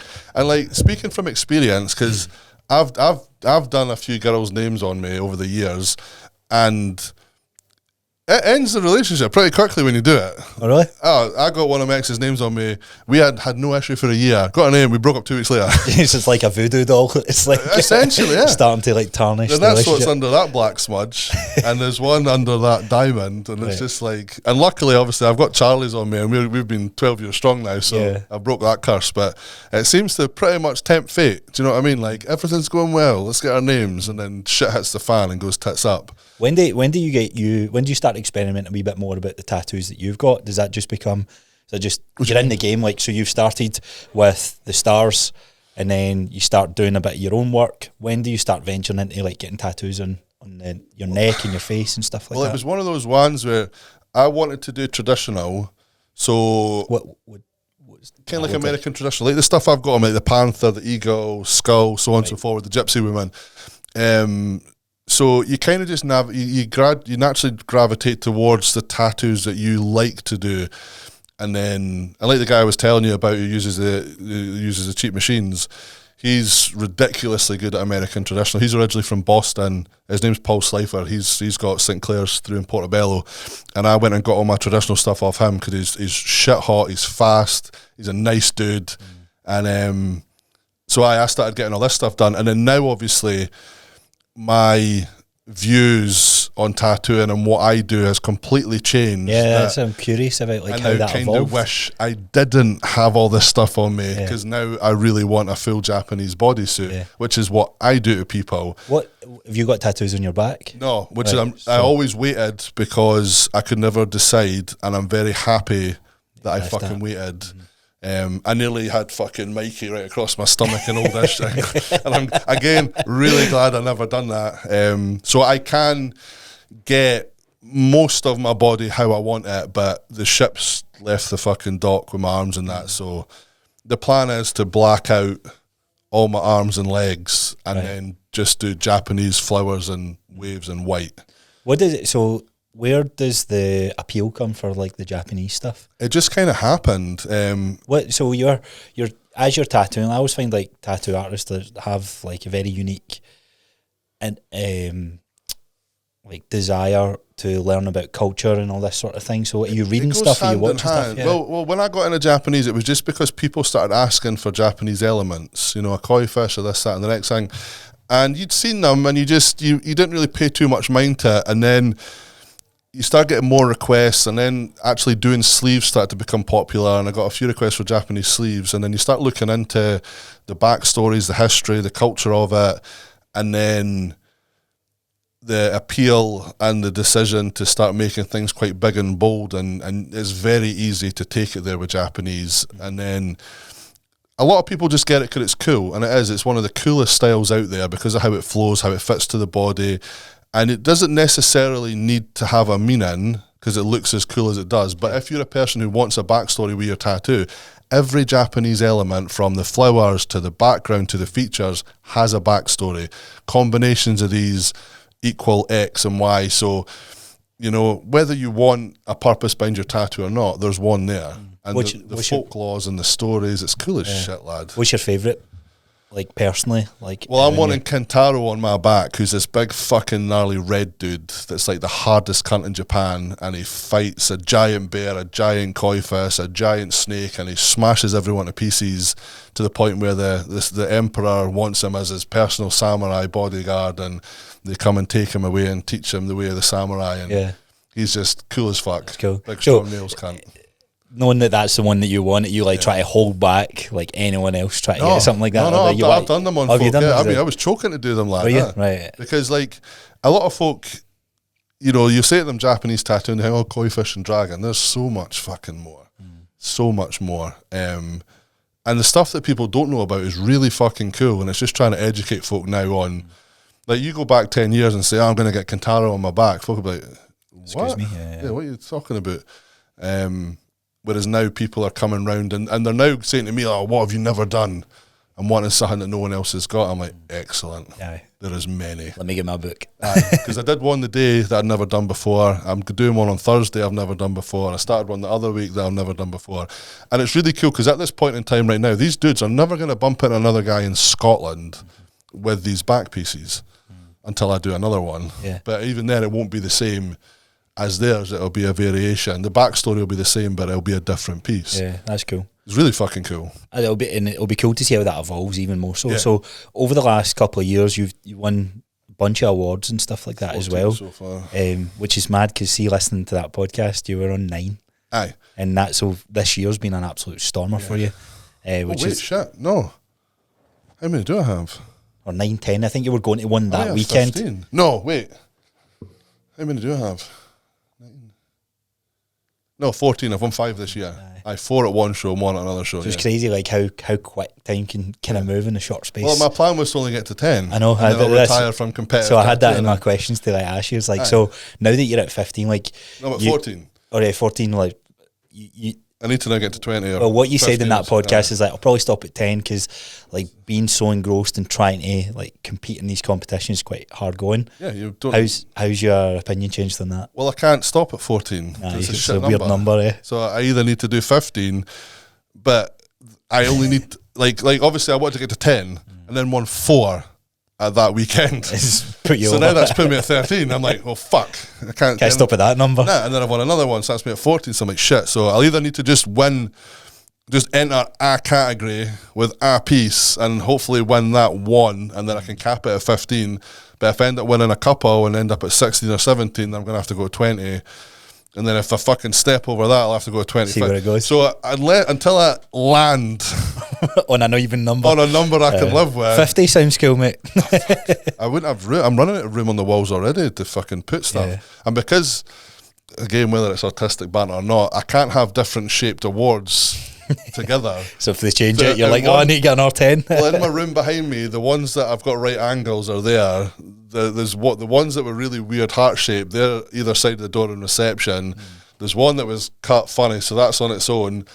And then the skateboard ones, I've just put them together on a wall. And then I've won the one at Leeds, which is a circle, and it's colours, and the colours are clashing. So I don't know where to fucking put that one. And what's the coolest one you've got? They're all really cool, to be fair. They're all really smart unique awards. The first one I won is hand painted by a dude from Scotland. That's badass. So it's cool as shit. He's a proper traditional sign writer. One of my favourite ones, the ones I won in America, they're really fucking cool too, because they're Hanyu masks in frame. So because it's a Japanese element too, it's really fucking cool. So they're all different, but they're all really cool for the same reason, for different reasons. Yeah, they've all got this kind of uniqueness to it then. The one I won at London, that is a white tiger on the award. That makes sense. My studio's called White, so that's pretty fucking cool. So that was on my kind of questioning, because I think have you just got your studio recently? Is this like a new thing? Well, it was new, but now it turned 4 on the 1st of August. Because I think on the podcast, I don't know if it was like something in the making and that, because you touched on it a wee bit, but I can't remember what you said. You'd said something like, obviously my studio's white tire, or it's going to be my studio. Well, I can't even fucking remember. Aye, so that's what I was curious to think. So I'd imagine... When did I do the podcast first with you? It's still only been last year. I must have had the shop, coming up a year. Aye, so I did have the shop. So where does you're going into this space, you're starting to find your feet, the Japanese stuff is starting to catch your attention. I would imagine it evolves, like you do one, you're like, oh, that was really fucking good. I really like the creative part of that. Aye. Your name starts getting out there. Is that where it comes from, or does it come from you're just becoming a really good tattoo artist across these different... Well, yeah, because I was quite reasonably popular prior to doing Japanese. Japanese has projected me even further, just because of the way I've done it and the line work I've brought to the style. I was kind of their first guy to do it as big and as bold as I've done. There's other guys doing it bigger, but not on the boldness and the different line weights and such. So that's kind of helped, because I found my own niche where I could stand out because no one else was doing it. So that was a massive benefit. Like when we had Chris Crooks on the podcast with you and that, right. He's doing something that no one had done before, which is a massive benefit, because... Is that what you were thinking about in your head? Like, what style did it just naturally find you? You're never... Like, at no point was it like, oh, I'm trying to do something different to get... It was just one day...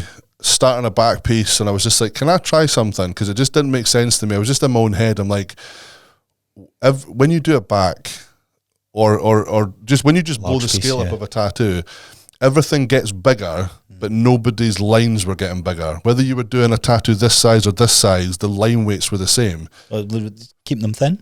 Yeah, really? Everything's gotten bigger, so why would the line scale not go? And that's all it was. It was literally just a 2-minute thought, and we tried it on Abby's back, and it looked fucking class. Is that the first person that... Abby's back piece was the first person that mag lining was started on, And we didn't know if it was going to work. I didn't know if it was going to chew our fucking skin to pieces. Nervous? No. Right. You're trusting it? I like to operate on that fine line between cockiness and confidence. And fucking golden. And it's still one of my favourite back pieces I've done. And it's one of the only back pieces I've never won an award with. And I can't understand it. I'm like, that's fucking cool as shit. Probably because as much as it's your favourite one you've done, a lot of that will become to that part where it's like, I'm confident that this is going to work. And because it has. Because COVID hit. And now it's 3-4 years old. So when you're entering it, no one's interested because it's an older piece. Do you get any copycats? Oh, yeah. Yeah. Oh, yeah. I have friends copying me. Oh, do you? Yeah. Do you pull them up on it? Yes and no. Is it like an some of them will give you the nod, right. Like, and they'll mention you or whatever. I'll learn this from the big man or whatever chat, and then other people will post it and they will make it try and appear like they've came up with something. And like a dude recently had done a piece, and he's I lined it with this and that. So I've commented, I've just been like, Big Mikey lines. I like it. I like it, certainly. Dominance. Then he's like, my colleague says, can you line it with Max? I thought, fucking right, we'll give that a go. But I've had to coax that out of him, But as well, like, if people are copying you, you're doing something right. Like, my missus gets a wee bit annoyed about it from time to time, but I think it's cool as shit. Do you know what I mean? Like, it's really cool. It's flattering. Fucking right, it's flattering. Do you know what I mean? Like, especially in a space that, and I don't mean to say this like that it is, but from my point of view, an outsider looking in, because you can appreciate the art of these styles even more so. But it's just like, a tattoo is a tattoo, right? So from the outside looking in, it's just like, all tattoos are the same. But when you start to break it down and the detail of it, there's so much. And so from your point of view, like having that view of like so much passion and just refinement and ideas behind something, and it's been yours that you've born this idea, and then someone to copy it's like, I'm doing because when people start doing it as well, that's it solidified within the industry. I have positively impacted the tattoo industry, which is cool as shit. So no one tried to like copy it as their own? Not that I've seen. Like, there's people that do it and they're not, like, you don't expect fucking, like, every guy that made a t-shirt since the first guy made a t-shirt, he doesn't get a shout. Do you know what I mean? Recognise that design. You know what I mean? But it's fucking, it's nice when people do acknowledge where it started and stuff like that, which is fucking cool. But Like, even just seeing it, and people now doing bolder and bolder and bolder lines, and nobody was. So whether they've seen it via me or they've seen it via someone that I've influenced, so on and so forward, it's fucking cool. It's a positive kind of thing. You know what I mean? Like, and you do get people in the industry that get biscuit arsed and they'll fucking male try and claim everything. Fuck you, fucking cuss. Shut the fuck up. I was going to ask you, what's your pet peeves of the industry? Just people being wankers when there's no need for it to be wankers. Like, there's a lot of bitchiness in the tattoo industry that does not need to be there. There's plenty for everybody. We're all trying to do the same shit. Let's just cut the bitching. It's funny because there's like, I do believe, like, kind of like any industry, there's like a hierarchy. People that should get more respect than other people for whatever reason, just because they're old school, they're fucking legends within the industry, they've done positive stuff within the industry. And then you get the people that, I'm cool as fuck just because I'm a tattoo artist. I see TikToks and that, and it's like the wave of TikToks that I'm seeing in the tattoo game just now. It's like that. People, when they say people say they've not copied my design, it's like boom, boom, boom, and they're mirroring like what's it called? It's like minimalistic or not? I forget the name. Fine line. No, it's like scattered tattoos, but it's like they blend in together. So it's like the idea of a sleeve, but it's like patchwork. It's like different patch stuff. It's fucking waste of space. I keep seeing everyone like, it's like one tattoo artist going against another one. It's like, he's copying me, and I'm like, why am I in this drama? The funny thing is, see, both of them, they're copying someone else. That's like what every single artist that's inspired by someone else. All your ideas. Like, I never invented a fucking koi fish. You know, there's 400 million Japanese artists in front of me that started doing koi fishes. You know what I mean? So, you know, if everyone's copied someone else, you've took inspiration from another artist. The only time I think it's fucking shan is when you line for line trace some cunt's work. You know, if you're going to take someone's a design, some inspiration from another artist, make it your own. Make some changes to it, put your own influence on it, your own stamp. Don't line for line. How hard is that when a customer comes to you and it's like, I've seen this tattoo, I really like this tattoo, can you do this? Like that. Would you not? No. Nowadays I'm having more of the problem is trying to get information from customers to make it easier. Well, they just a coil fish. Like my dude today, he wanted a kitsune and a kimono, so it's part of a folklore staged theatre, Japanese theatre, and the kitsune's pretending to be like a geisha type, so it's kimono that's got the face mask and whatever. So as he's just happy with the idea. Done. What it looks like is up to me, and he's just giving me the direction. Do you prefer that? That's the perfect setup for me, because I know where I'm going. You know, it's like anything. You know what I mean? Like, again, Dale, you're 5. Oh, you can get a sweetie. There's 45 million sweets. I think which one I want, and that's what it's like for me. Do what you want. Is there any frustrations from your part of like going back and forth on designs and stuff? Like, do you have my client capacity? He did not see the tattoo till 10 o'clock this morning. Wow. He did not. He knew the idea. I've seen like the reality shows in the tattoos where they're going back and forth, and someone's wanting this design. They spent hours on making the design up, and it's like, yeah, I don't like that anymore. Can we change this? So have you ever had any experience with that? Back in the day, you'd have people pissing about. And this is one of the reasons I don't do smaller tattoos, is because smaller pieces tend to be a lot more important to people. There's meaning behind things, and it's a fucking pain in the cunt. They're wanting to piss about, fucking turn. Can it face me? It's just for me. Oh, scale it up a wee bit bigger. Can you put the stencil on 400 different parts of my? No, I can't. Whereas I've got dudes coming in that are doing. I'm doing my full back and both my legs. Do what you want. That's I think the that's faith mental, and trust. Oh, mate, it's because I've not got a single tattoo on me, so I'm pure novice. I do want one, but so do you like any anime stuff? I've done a few anime back pieces. Right, so I don't fully know what the crack is. I'm surprised, because it's like authors in Japan, and it's a different genre. Japanese some of them go into the history of like Japanese history. No, for sure. The tie it into that. Overlap and that like that. Like, that's why I'm so like, I'm actually surprised that you don't know too much about it. So I thought those worlds was just crossed. No, not at all, mate. I've done a one-piece back piece I'm working on now. That's cool. Do you know what that is? Aye. I Do you? don't. But no, I don't. But I think the guy's called Luffy. Aye. And he's kicking fuck at a big He's the dragon. pirate shit. Right. So I've done Luffy. I actually know the scene you're talking Yeah, about. so I've done that on his back. We did one called, I think it's called Reaper Soul or something like that. Right. And it's this mad purple witchy looking cunt with this mad dagger. Okay. And the artwork's great. So that's why I'm like, aye, sweet, I can make that work. I don't have a clue what I I'm doing. I thought like most tattoo artists would just be right into anime because of the artwork and the animation that goes into the drawings and stuff Because like that. I grew up in I missed the Pokemon, Dragon Ball Z Did you miss it all? thing. Oh, My wee man. brother was in that world, but Yeah. I wasn't. So I didn't grow up with these different forms of anime growing up. They weren't there. I was Fresh Prince and was fucking Biker Grove. Do you know what I mean? So it was, I never ever got into it to know about it. So when I'm getting the request, I'm like, because one guy mailed me, he's like, hi, I'm wanting this. And I'm like, I'm having a Google. I don't know what the fuck he's talking What's about. going on? I think, see, when they pop on my feed, I'm going to start sending them to you because some of them I'm like, man, so badass. That's Loads something of I want. some really cool stuff. Like I've seen some folk do some proper cool Pikachu Japanese mix-ups and that. Not Pikachu, Pokemon, sorry. And so I've been like, I might fucking put a couple of them together and see if anyone jumps on it. Can you see you, because of the style that you're doing now, can you ever see yourself like looking at the space and how it's evolving? Is that you hard in that now? That's going to be you for the rest of your days, you think so? Yeah. 100%. Because there's so many places you can take it and I'm only scratching the surface.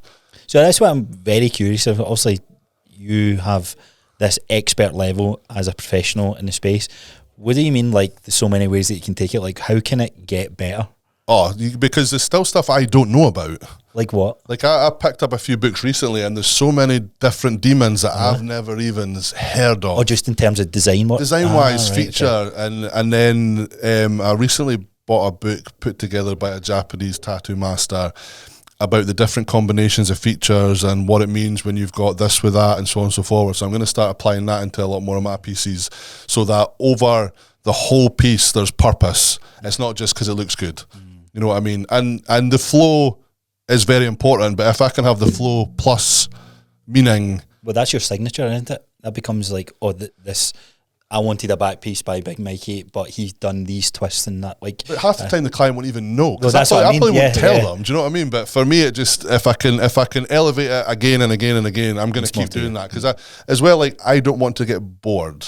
So if I can find new features, new stories, new ways of applying stuff, and even now to a year ago, the difference in how I'm doing things is twisted a bit. Because there's certain things that I want to bring in to my tattooing that I can't make as big and as bold as I was doing. So I've had to rein it in a bit.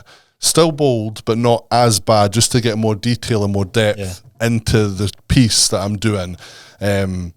Some things you can blow fucking like up the side of a building, other things you need to pull in a bit. There has to be a specific otherwise detail you that goes into lose the touch certain of it, aspects of it. So it's like I don't think I'll ever be at a point where I'm like, I've nailed this is where I'm at. I mean, it makes sense because there's so much diversity in that subject alone. And I can imagine that was going to be a question that with the kind of whole Asperger's things and that, is the repetitiveness of tattooing. Do you think that's why you do well in that role? But I can see it's more of the creativity. Do you find yourself getting bored with the same tasks over and over again, or you? I think anybody would. Yeah. But like anything, I think if you're doing anything repetitively, you should naturally find the best way at doing something. You know, even if I've collected trolleys, you know, come fucking 10 years into collecting trolleys, I'll be nailing that shit. You know what I mean? I'll find the most optimal way pushing to the collect trolleys the back. trolleys. You know what I mean? So it's like, and that's just how I would view anything. Do you know what I mean? So it's just within the tattooing, like, although what you're doing day to day is repetitive, client in, stencil on, if you can keep mixing it up to keep it exciting, keep it fun, then you'll never get bored, it'll never get stagnant, you'll never Got you. Like I would never want to be dreading going to the shop, kind of like, oh fuck's sake, need to go and tattoo the day. So see when you've picked your style. What do you feel the fight for like popular styles are just now in 2024? At the minute, the most popular style's probably fine line. Right. Because it's small, it's fast and it's cheap. What does that look like in terms of like designs? Just like anything. It can literally fucking anything. Like, you know, from small dainty koi fish to dragons to tribal to dot work to traditional. Like, literally, there is no. It spans all styles. What about like in terms of the actual work rate? So tribals, that's where my head. That's maybe dead simplistic. You're like, mate. I know. So tribals was like a big thing. Of a comeback. The whole like Chinese writing on the arm was a popular piece for it. It's like the same phase. What is it just now? Because I seen like Greek mythology in terms of sleeves and that. Is that never went? Nah, that's always been a pretty big staple. Like Stoicism and all that. Yeah. Like the Japanese black and grey on a whole, regardless of feature, whether it's lions, Greek gods, whatever, that'll always be a staple. Portraits will always be a staple. Is colour is it a hard thing to keep up and maintain? Or is the way technology going with ink and stuff like that? Back in the day, ink was mixed in the shop. It came as a powder form. Oh, is it? Aye. Wow. So, is that a fucking headache to do? Well, I was never. I'm not that old. Oh, right. But you have guys that have got a 40-year-old tattoo that's still red or as green as fuck, and then you have other folk where it's gone. So it depended on how far he tried to make his pigment last. Because, you know, you had a good concentration. The tattoo's still fucking red 40 years later. I remember my grandpa had tattoos in his arm and they were just washed out. Yeah. And they were washed out and they were only like, and you got them during the war or something like that. Because they were good at mixing the pigment very well. See, in terms of like the how a tattoo is put on the body, is there, I seen like the whole, do you know much about these biohacker guys who are trying to live the most optimal life? Do you cross paths with them? So they talk about tattooing and how trying to stay away from certain inks because it has this like impact in your longevity with your health, can cause cancers and all this sort of stuff. Do you get caught up in that at all? Europe is quite well regulated. Right. It's probably it's a pain in the arse for a lot of the ink companies. They'll be able to sell inks in America and different parts of the world that you can't sell in Europe because they've clamped down and they've banned certain pigments for, you know, cancerous reasons and such like that. So in Europe and the UK, the ink's pretty as well regulated as you're going to get on the planet. So you don't have a whole lot of risk here. Because it's so heavily regulated. Other countries, that's why I always say to folk, when they're going on holiday, don't get fucking tattooed because you don't know what you're getting. And it could be fucking anything. Whereas at least in Europe and Britain, you cannot buy shit ink. You could probably find it on eBay or somewhere. Why do you think people would do it? Is it cheap. Give you like a dark or cheap? Is it what it comes down to? Literally just because it's cheap. Like tattooing can be quite expensive, and unless you're busy and you know. Some folk might not be able to afford it, so they'll go for the cheaper option. It's like any industry, do you know what I mean? Like, you got corners will be cut, sort of things. Interesting. Try and maximise their own profit. So, see, just going back to your story, like working in another studio, I'd imagine the dream was to get your own studio. And that happened fairly quick, or was it? I never really thought too much about it, to be fair. Happened. And then you kind of just get sick of how people are treating you. And then you're like, oh, fuck this. What's rent and all that look like? Back when I was tattooing, it was 50-50. So you'd have to give 50% of your wage to the studio. Quite similar to like the whole hairdressing industry then, yeah? Yeah, aye. And then chair rental became a thing now, which is a lot better for the artist. Right. And it's a lot better for the shop as well, because then they've got guaranteed income coming in every week. Whereas when you've got people on a percentage, that's only a benefit to you if they're there if they're good. And they're busy. You know, if they're quiet or they're not there, you don't make a penny. Whereas if a rent... You're rent's due regardless. Yeah. So the influx of rents now, I think more shops are on a rent or on a more beneficial percentage for the artist. Whereas back in the day, it was fucking. I've heard of shops taking 70% off people. Yeah. And you're going home with 30%. You think nuts? Wow. I think I used to train a tattoo artist, and he was on a crazy like 70-30, and it drove him to get his own place and build it out in his back garden. If you're on a 70-30 split, over the year you would be cheaper with your own studio. This is nuts. So is that what happened to you then? Eventually just sick of just how I was being treated. I moved over to Amsterdam. I was tattooing in a shop in Amsterdam, Tattoo Peter's spot. What was that like, really experience wise? Really cool. The shop was fucking dope. He specialised in Japanese as well, which was fucking cool. I wasn't doing it at that point yet, but I think that's what planted the whole like seed in your mind.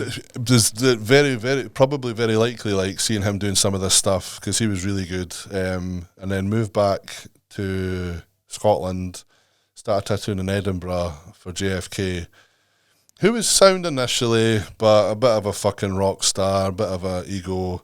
Oh, no. You know, there was a couple of clashing points, and you know, think like I'm trying. Is that because you were getting more popular, or no? Because at that point I wasn't. But I started doing conventions, and he's giving me shit for doing conventions. Who the fuck do you think you are? What you again? It's just like try to get my name out there. Like, what's the crack, dude? And I got to a point where I was just like, an opportunity came up.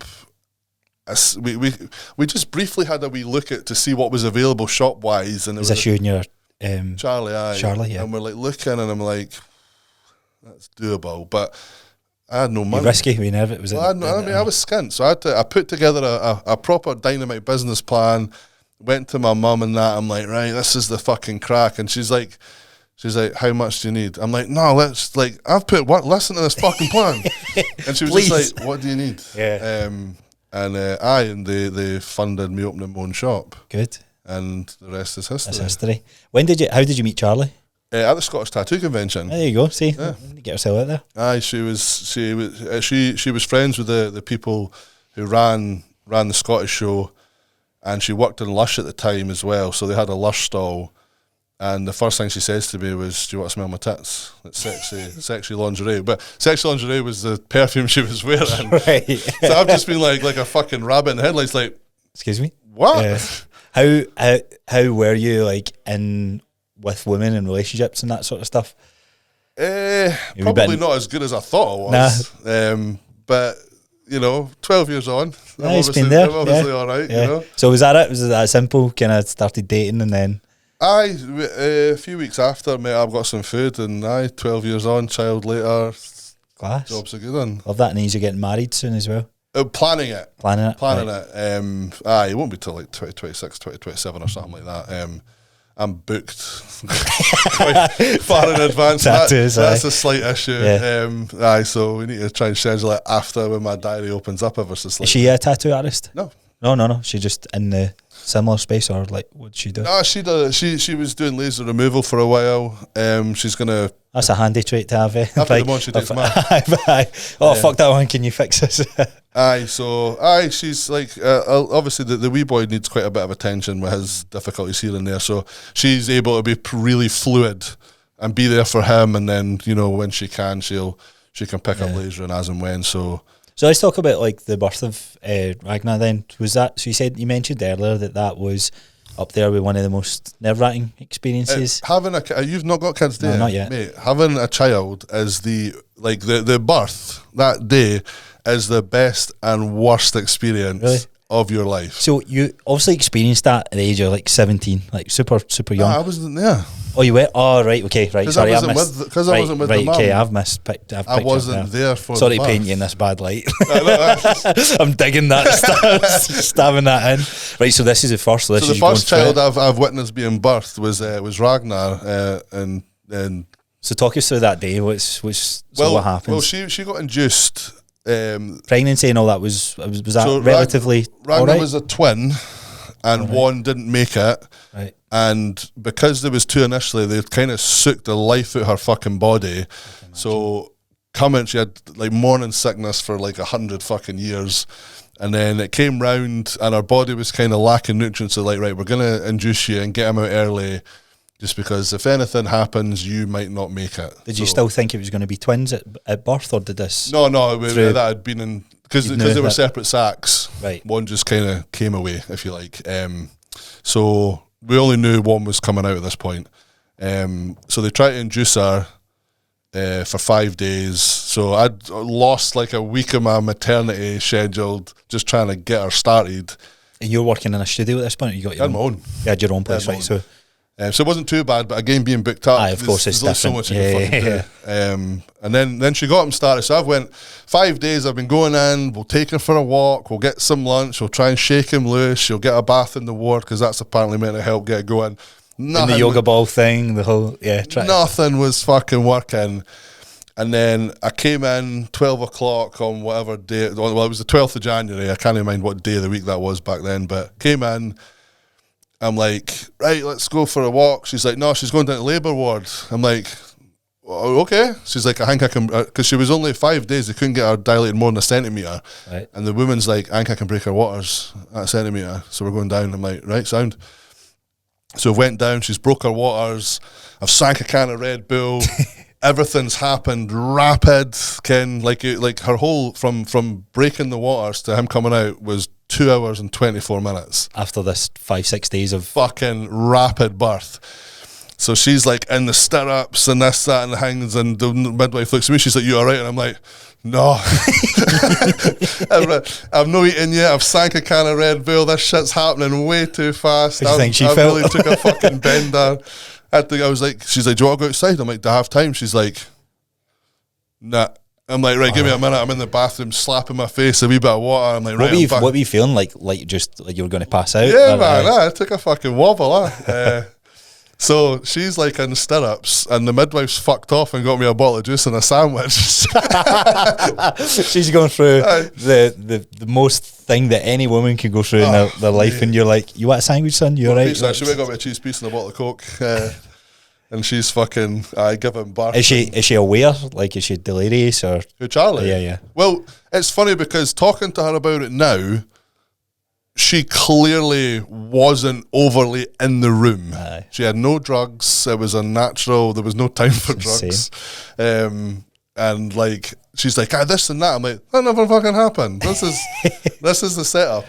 And then so it was a roller coaster. And then they had to cut her to get him out, and then he's out, so she's having to be, surgical taking team. care of you, yeah. So I've just got this wee dude stuffed down my vest.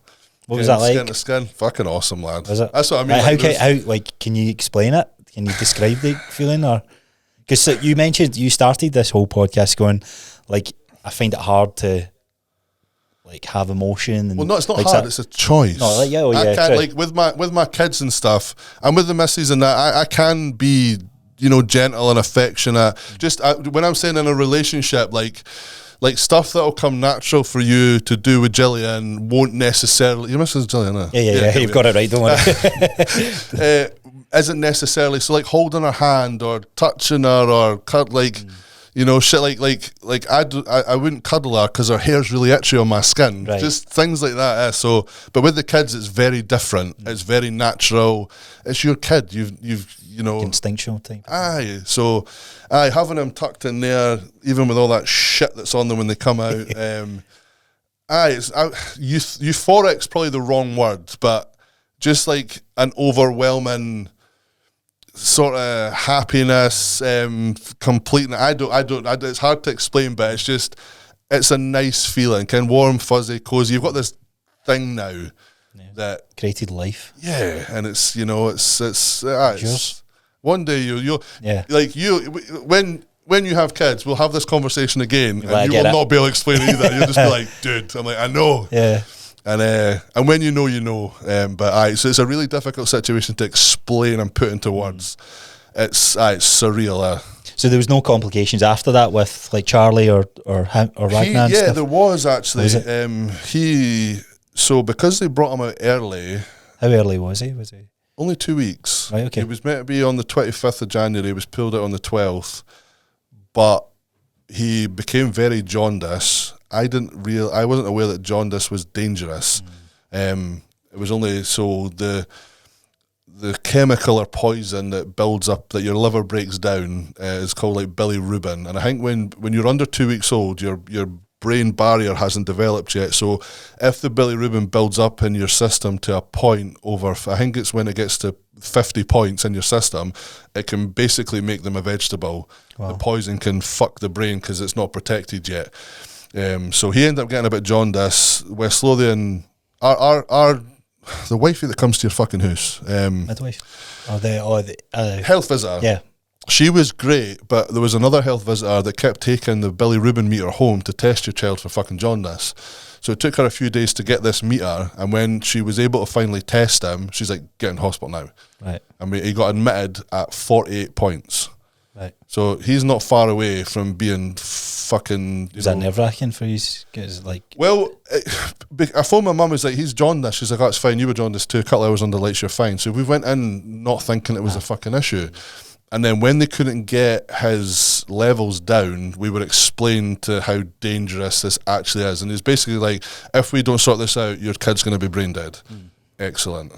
Wow. So then you're fucking cold sweats and, you know, you've had this perfect, you've went home at this point, you know, and everything's fine. And then a week later, you're like, right, your kid might be on its way out. Fuck me. Yeah. So we're in and out of the special baby clinic unit thing at St. John's. And like I said, they couldn't get their levels down. And then this nurse came on shift who could have been 200 years old. She was the oldest nurse in the hospital. She just came and took one look at him. She's like, no wonder his levels aren't going down. He's fucking got a headband on, sunglasses to protect his eyes from the UV light, a nappy on. She's like, how the fuck is the light meant to get to his skin? Yes, mad how, like, just the wisdom and just with the look and all that. She was like, I'm not allowed to do this, but with your permission, she stripped him, taped his eyes shut with tape, clipped his band off, took all the fucking stuff to check his vitals. She's like, Ken, it's either we play by the rules or we save your son. Within 6 hours, he was in the safe zone. I was going to say, how long did it take? 6 hours. Wow. This woman fucking saved my son by breaking the law. That's insane. Aye. And what happens after that? Is it just like does anyone try and put his stuff back on him? I think she had some hierarchy within. Just the experience. And I don't think anybody, she was very stern, very forward. And I think at that point, everyone else knew, like, all right, we've been fucking up with this kid here. She came in, done this, X, Y, and Z, boom, Ken.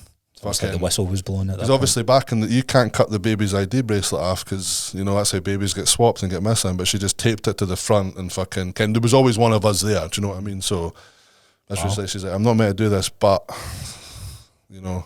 And since then, he's been all right? Well, funnily thing was that he was up and down the hospital getting his levels checked constantly, and then on the 25th of fucking January, when he was meant to come out, his liver started working properly, and he's fine. Oh. But that 2 weeks, hell.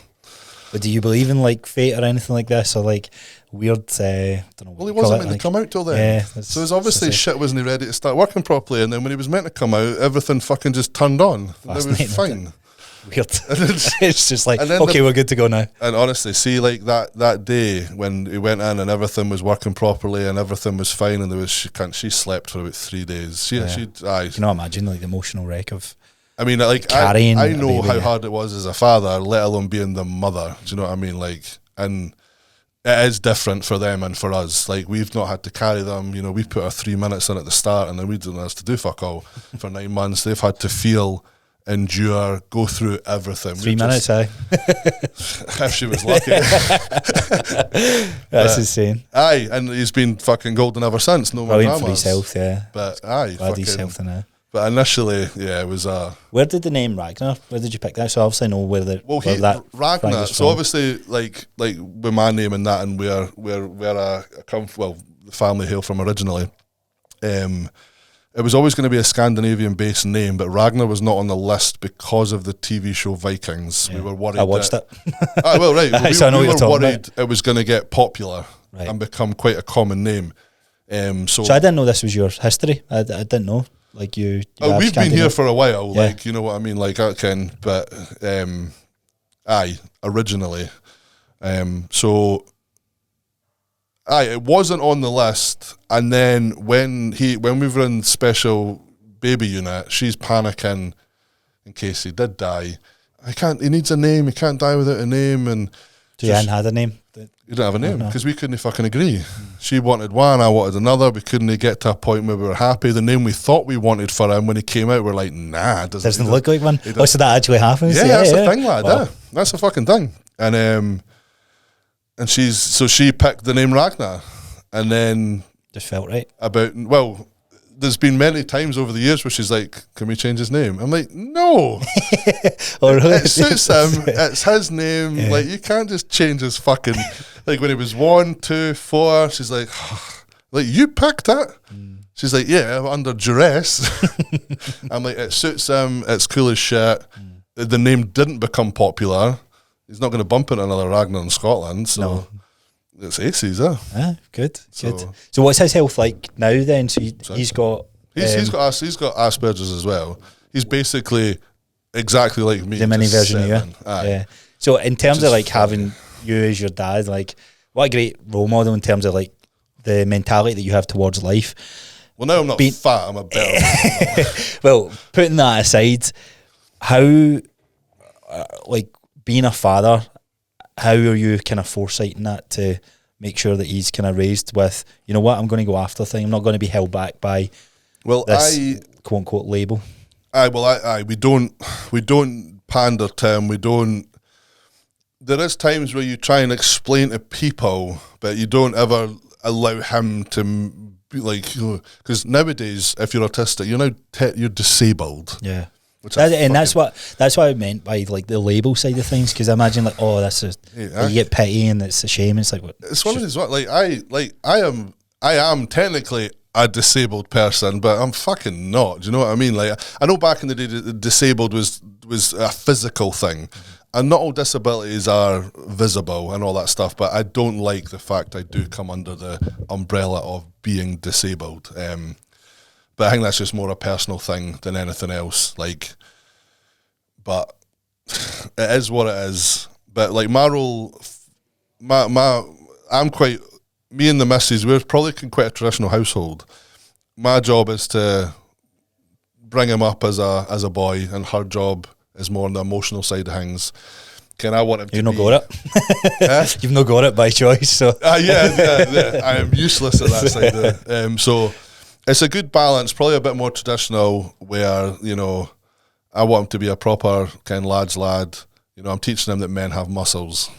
So he wants to get jacked. He wants to start, when can I come to the gym? I'm like, gyms are a pain in the arse, lad. You need to be like 12, 14 or 16 or whatever. So he's choking to get jacked. He'll jump on the bike in the morning in the living room, getting jacked, Dad.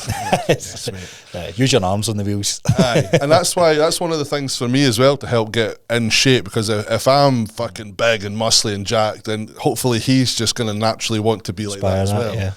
And because no one looks up to a fat cunt. It's like, I want to be that. Do you know what I mean? Whereas, The Rock, on the other hand, I'd like to look like The Rock. I'd love to fucking be this big, huge jacked. Yeah, so I guess you like the idea of being like that kind of superhero. Like essentially, to yeah. Do you know what I mean? You want to be that role model, like mad, like he likes the fact I'm the biggest and strongest dad in the playground. Do you know what I mean?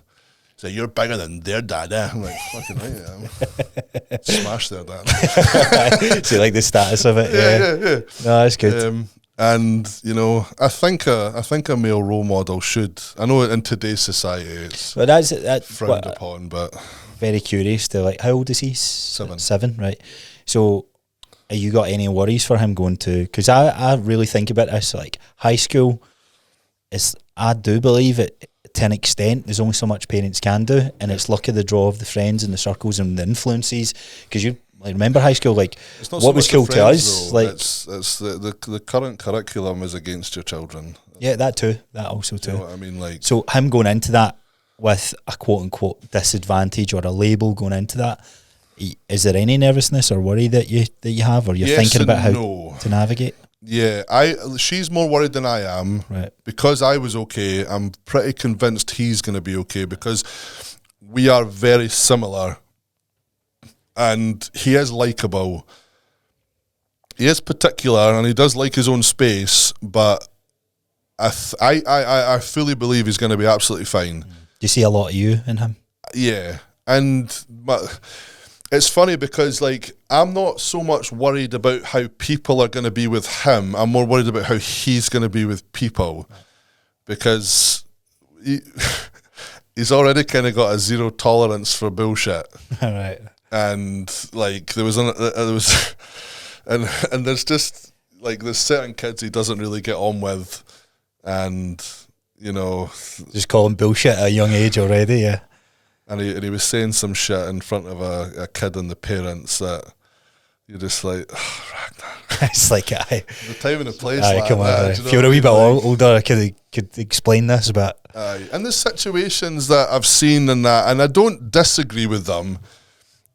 And, like, and there's times he's cracked a few kids and that. Chat shit get banged, you know what I mean? Like, I'm not condoning it per se, but on the same token, like, kids are cruel, and you do need to stand up for yourself, especially if you are potentially little bit vulnerable, and you don't want folk thinking they can take the cunt out of him. Yeah. So if it takes a couple of incidences at the high school, he cracks a few folk, and folk know like right, leave him be, then sound. Do you know what I mean? But I'm hoping he's going to be a big boy like myself, and hopefully him plus me as a deterrent of people picking on him. Because I imagine you found that like through your 20s and stuff, like because of the height that you were. Do you feel like you were a target, or do you feel like people were like, "Oh, I'm not messing with him"? Nah. So I've never because I don't operate like a bully. I don't push my weight around. I'm not a dick to people. I'm generally nice to everybody. And like I've never had like loads of folk. Oh, you'll get a load of hassle on a night out. I'm like, yeah, for people wanting photos. I've never had anyone try and start on me, pick a fight with me. Yeah, it's a big misconception, isn't it? Well, no, it does happen to people, but I think people are maybe not as big as me. I was going to say, do you think that's more the aura? Because you can tell straight away. I think you can tell a victim as well. Yeah. You can tell a guy that, like, can you get big guys, but they're quite shy and timid? You see them in the gym. You can spot them a mile away. Yeah, like in a commercial gym. Like me and Jill went to when we were training at JD when we were doing high rocks. Yeah. You can see the big guys, and you can always tell, like, because I make eye contact with everyone. It's like, oh, how you doing? You can always tell the people who don't respond well with that if they're shy, nervous, or they're like, oh, he's trying to be like, why is he trying to be alpha or something like that? So, and there was an instance where, like, just because this guy was 6'3", 6'4", built like a brick shit house, and out of the spots where he picks, like, why is he being a dick? And he was like muttering under his breath, and it's like, come on, mate, like, what are you doing? You can just tell these characters that are, just for whatever reason in life. But as well, like, if he's like that, folk probably won't pick on him on a night out. Yeah. Do you know what I mean? Like, there's people, I think you know... They stare down and all that sort of stuff. Aye, like, I think there's people like, if someone's out looking for trouble, I think they know the people they can pick on and the people they can't pick on. Do you know what I mean? Like, and I don't know if I just don't fall into that category, but I've never personally had any grief. Like I say, folk are just like, oh, you're fucking huge, lad. They get a photo with you. And that's all it's ever been. Do you know what I mean? Like, okay, would you train? And it's more just folk just asking you how you got that big and whatnot. And as well, like the misses over the years, and now that I'm in shape, like, oh, fucking lassies, this, and no, like, it's guys. It's no girls. See, when you it's try to explain girls. that to a woman, like, girls don't give a fuck about this. It's other dudes that are like, I look smashing, lad, fucking great, fucking size your arms, mate.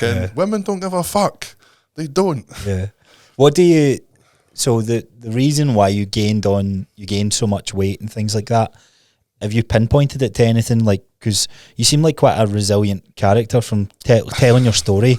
It doesn't strike me that you would fall into this category of letting yourself go in the sense of a physical pursuit. I think I've never really dwelled too much on it, to be fair, because it would probably just fucking irritate me. But I think I was that focused on tattooing and being successful that way that there wasn't a lot of time for myself and the convenience of fast food. And then, like for argument's sake, there was 1 month when I was setting up my studio. I was still working in another studio, setting up my studio. There was one night in the whole of August that my food didn't get ordered. Right.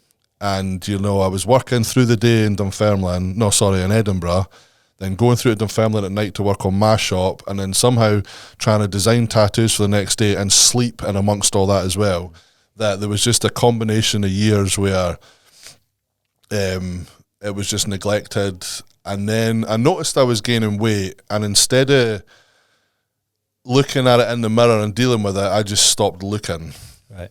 Do you know what I mean? I avoided reflective surfaces. I didn't get photos taken. Did you wear baggier clothes? Like, did that transpire? Like, I would, like, there would be a point where you would never see me in a t-shirt. I'd always have a cut hoodie on or a hoodie. You would never see me in a vest. Like, you wouldn't see me walk in how I walked in earlier. Do you know what I mean? Like, ever. Like, I would, not so much, like, I was, because being autistic and running hot, I can never get away with hiding completely. I'd always need shorts on, but the cut hoodies helped hide your tits and your fucking belly a bit. So it was just a combination of fucking laziness and I think it's, mate, I was going to say, it sounds more like priorities is on the thing that you absolutely love, which is tattooing, and making it a success as well. Because along this, when did you gain the weight? It was over a few years, to be fair. Like, I was getting fat probably So Ragnar was born. I was planning on competing. He was born early. He was not well. The Forth Road Bridge broke. I lived on one side. The shop was on the other. Right. There was just this whole shit show. And then you're also going through that diagnosis. And then you're worrying about losing your kids. When the bridge broke and I had the hassle getting to work. I couldn't train, so I just stopped taking stuff as well. Right. Crashed my system. Having fucking panic attacks. So metabolism takes a slant. Like it wasn't one factor. There was many contributing issues, and then next thing it's 2021 and I'm 165 kilos. Or not, fuck 2022, 2023, 165 kilos, fat cunt, 26 and a bit stone. When do you? So like, why not make the decision to? Like reversal thing. Obviously, life doesn't stay that way. All the matter of all those things that's kind of hindering you. Things start to get better. Yeah. When does it become like a turning point for you to go? You know what? I'm actually going to bring a coach on, and I'm going to. There's loads of points where I'd start training again, or I'd start trying to eat better. Lose your momentum. Well, it's not that, weekend comes round and fucking, I'll just get a takeaway, it'll be fine. And is that because that's the habit? Well, my when I moved to Longridge, my next door neighbour David, we're similar ages, so we got on great. So every weekend we would be drinking, and you'd order pizza. So we'd end up drinking Friday and Saturday, ordering food, sitting up till yawn time, couple of bottles of tonic. So living two lives almost, like try to do one thing, get to the weekend, do the other. And like, and that. A bottle of tonic's 1,300 calories. You're having two of them plus a pizza. Like, just on the evening alone, I'm probably consuming 6,000-7,000 fucking calories, sitting in the garden, having a drink, having a crack, which was great socially, and me and him are good friends, but it was detrimental. And then obviously I'm not meal prepping, I'm eating shit for the co-op, you're ordering food. It's just, it was just laziness, lad, and just poor choices. And it's now like...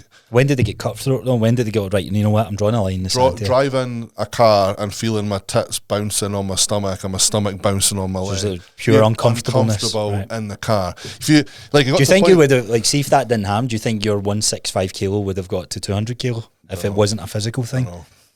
I would like to say no, but who knows. Yeah. But I was very uncomfortable, very conscious of the weight, very uncomfortable, very unhappy. Like I say, I wouldn't look in a mirror.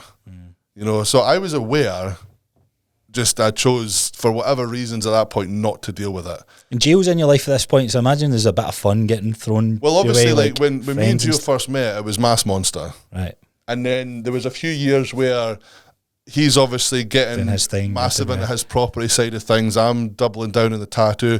So we only kind of briefly met here and there, and then obviously... like over the past year or so, that's kind of became closer and fucking and whatnot. And again, we're very similar kind of people, which fucking probably helps massively. Fucking makes me and him click. But now there was a good stretch of time where we didn't really fucking. Was friends then saying anything? Was Charlie saying anything, or like? Was it more internal? Like Charlie was never bothered by the weight and such, you know what I mean? Like it was never an issue for her whether I'm shredded or I'm a fat cunt. It was never a problem for her. You're you almost there. Essentially, she's not that kind of superficial. Whereas, like for myself, that's not who I am. Do you know what I mean? But that's who I was at that point somehow for some fucking reason. And it's not till like, and I like now that I'm lean and I'm looking well and fucking, like I never thought I'd have a fucking six pack. Like I'm that guy, like, who gives a fuck about six packs? And see, now I've got one, I'm like, you never leave me. Ever. Like, so obviously, like, so you noticed, like, being at your heaviest, the most weight you've ever gained, the most body fat that you've ever had, you're now in a position where you've got rid of this, you're leanest ever been. There's detriments to both. Do you recognise any, and I'm saying this as a coach, do you recognise any detriments to where you're at just now? Like from what's the detriment? Well, the low calorie state, it's very fixation. So you're okay on that then just now? So Mass Monster phase, 9,500 calories a day. That's hard. 2,000 calories a day, that's a piece of piss. That's easy street. So I'm not looking forward to when he wants to feed me again. Right. So when we've been doing the past year, Kind of taper, yeah. And we'll get as low as we can go. And then, so his plan is 140 kilos with abs. Where are you just now? 127. Right.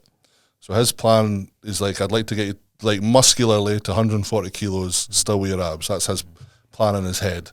But we need to get all the fat off. Yeah. Get as lean as possible so it puts me in a better position. So it's interesting because you're taking an approach of what bodybuilders do. I just had Andy Scott on. He's an IFBB pro in Scotland, open bodybuilder, which is like this. You're so meticulous about the food side of things, and there is like right now there's a big drive for fixations. That's why I'm quite curious to see how this evolves with someone. Yeah, you'll have an aspiration to compete, but I'm assuming you don't want to go to Olympia and dedicate your whole life to bodybuilding. It might be, it might be a pivot that you have. The pumping iron hang. Yeah. Like I'd have loved to have been a Schwarzenegger fucking. That's why I'm type dude. I think it's fascinating how like you just went, you know what, I love this path. I'm going to go down the tattooing route because I think no matter what you would have done, your mentality was there to go and be because your aspiration is to be a world wide name, be the top dog in the tattooing space, and I think you're there. Yeah, like you've got no,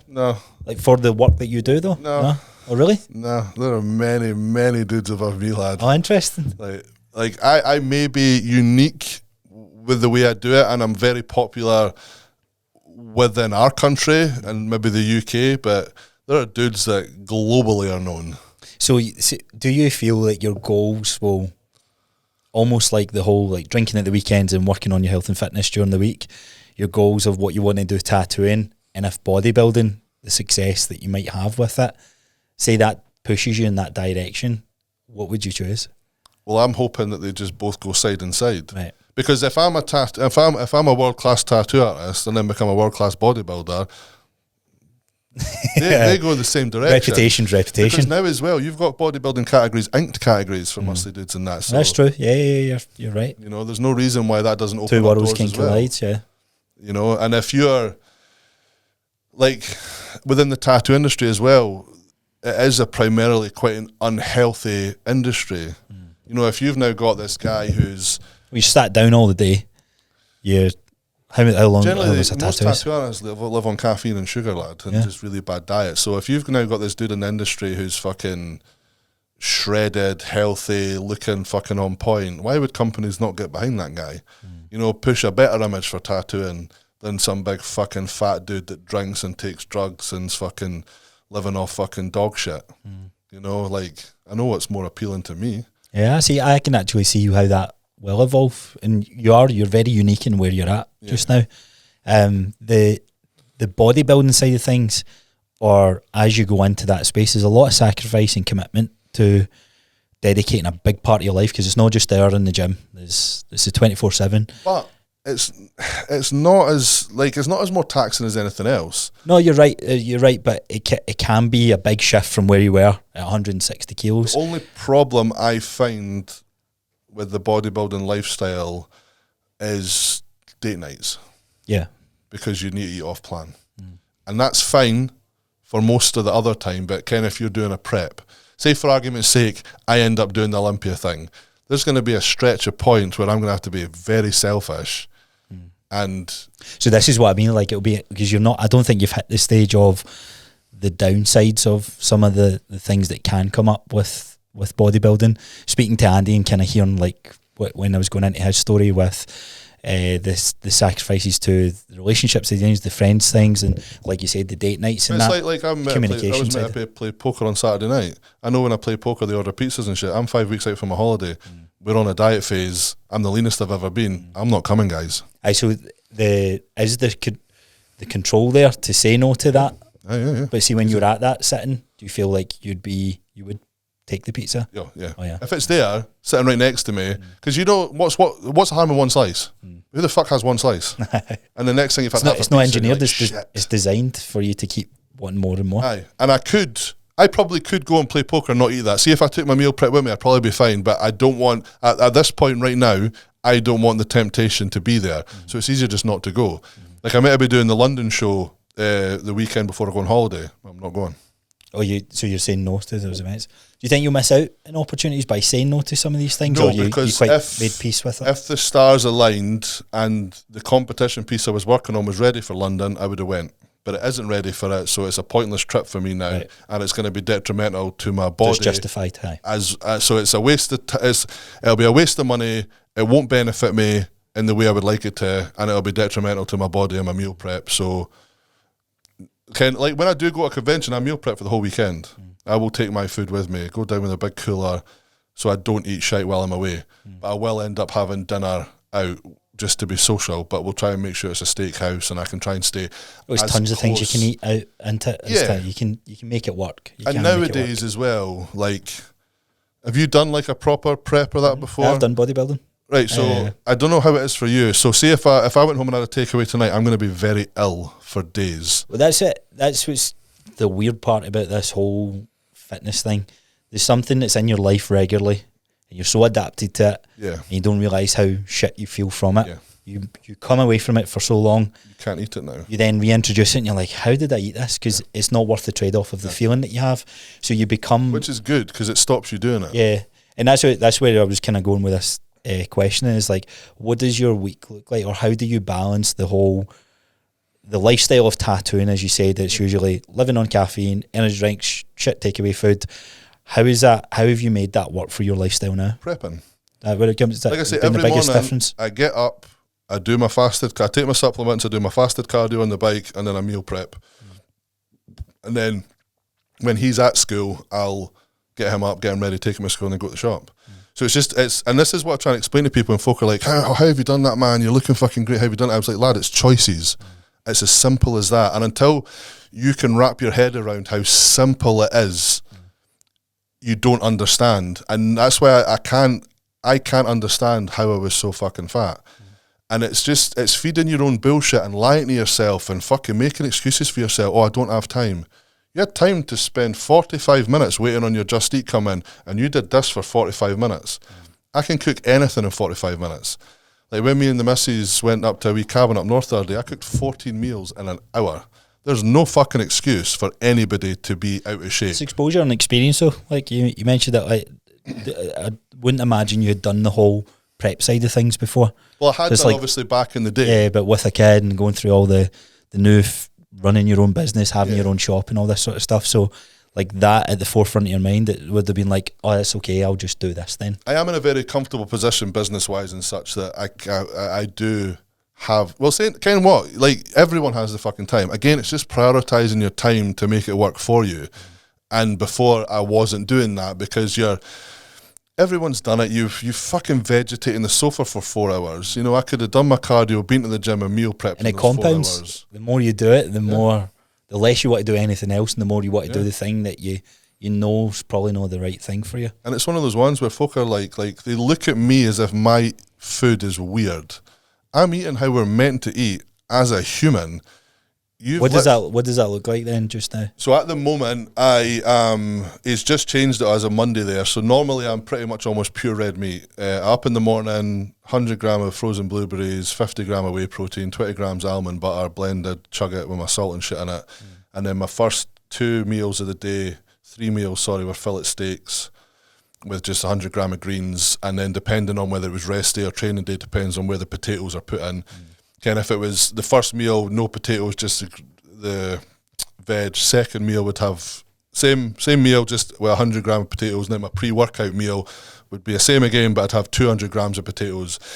And Ryan's really good he will adapt it to how you want. I am very happy eating the exact same meal 6 times a day. Yeah, that's what I mean. Like, I'd imagine this is like for me. Trial and error, and you're like, this really works for me. Aye. And you've doubled down on it. And I love I love red meat. I'd say I can finish that, and I'm like, I could eat that again. Aye. But as well, do you not notice, like, when you're prepping too, like your meals might only be 400 or 500 calories a meal, but you're satisfied because you've just eaten a nutritionally dense meal. Yeah. I've had fillet steak, I've had greens, and I've had fucking white potatoes. Well, that's why I'm quite curious. Like, you could, being the height that you are, like, you to push the calories, you do need to go upwards a 7, 8, My 9,000 maintenance calories. is fucking ridiculous. Yeah, It'll be crazy. Andy, he's what? He's similar height to me, and he's 7,000 as a pro bodybuilder, which is insane. The effort that goes into that. The habits that have stuck with that are in your life just now. Yeah. Are you committed that you'll never go back to that version of you before? I cannot ever like I said to you a minute ago. These are here to stay. I never want this to be like this again. Do you know what I mean? Like, fucking. And do you look in the mirror just now and do you pick your body apart? Is there areas where you find yourself talking to yourself like you might get a wee bit softer as you introduce more food? Bits I don't like, but there are bits that like the wee bit of gyno is ruining my pec line slightly. Other people probably wouldn't be bothered by it, but that's an issue for me. I don't like the fact my lower abdomen has stretch marks, but I shouldn't have became fucking 26 fucking stone. So it's a scar that I need to bear, you know. And but you also, in the grand scheme of things, like you're in a good position. I'm in a really good position. Right. So, I mean? So you do recognise it then that because that's why I was wondering, like from a body dysmorphic point of view, you have like these pro bodybuilders who go for these binge episodes after their cut and things like that. That was 2 days ago check-in. Yeah, so in a fantastic position. Bits, you know, that's hanged and like nothing's loose. It's just stretched. You know what I mean? So it's like I'm very happy with the position. Like especially considering like how morbidly, disgustingly fat I was. Like that's a year. Do you know what I mean? Like, there's not a whole lot left to come off the midsection. It's more now just, like, round my thighs and stuff. So, you know, there's probably only a couple of kilos away for being literally peeled. And what's the game plan after that? After my holiday, get the gyno sorted and then see where we're at, see how it settles, probably do a bulk next year, and then lean down and potentially do first timers early 2026. Good. So it's definitely on the cards then. It's going to happen. For sure. Depending on how the surgery settles, because I was going to say, what would throw it off? Like, would it just? Well, you don't really know how it's going to settle. Do you know what I mean? Like, it should be sound, but just in case it isn't, like, I might not be able to compete. I might never have the shape that I'm happy with, so we don't know. It's at the minute, it's in the air, but. How I will go forward doing this regardless whether it goes on the stage or not. Yeah. Like I will. You're committed to the lifetime of it. And like I would rather look like someone from Pump and Iron and be a better role model for my son than go, oh, because I can't go on stage, I'm just gonna get fat again. Nah, that's not for me. Like I didn't enter this potentially going on stage. That's just everyone about you being like, you should, lad. Do you know what I mean? Like, that's just, it's like you have, like you mentioned earlier, the stars aligned. Yeah. What you've been born with, like the height that you are, the mass that you have on you. It's almost like, why wouldn't you? Well, I was talking to a competitive bodybuilder in the gym the other day, and he's like, "Have you competed?" I was like, "Nah, I made the first time in 2026." He's like, "Holy fuck, lad!" He's like, "If you do first time in 2020, let me know where I'm coming to watch." Yeah, because there's like when there's so much hard work, dedication, grit, effort, all that goes in. All these top bodybuilders have that, and what separates them at the top level, it becomes a master of how they manipulated their gut, the mass that they've gained over the years, their lifetime in the sport.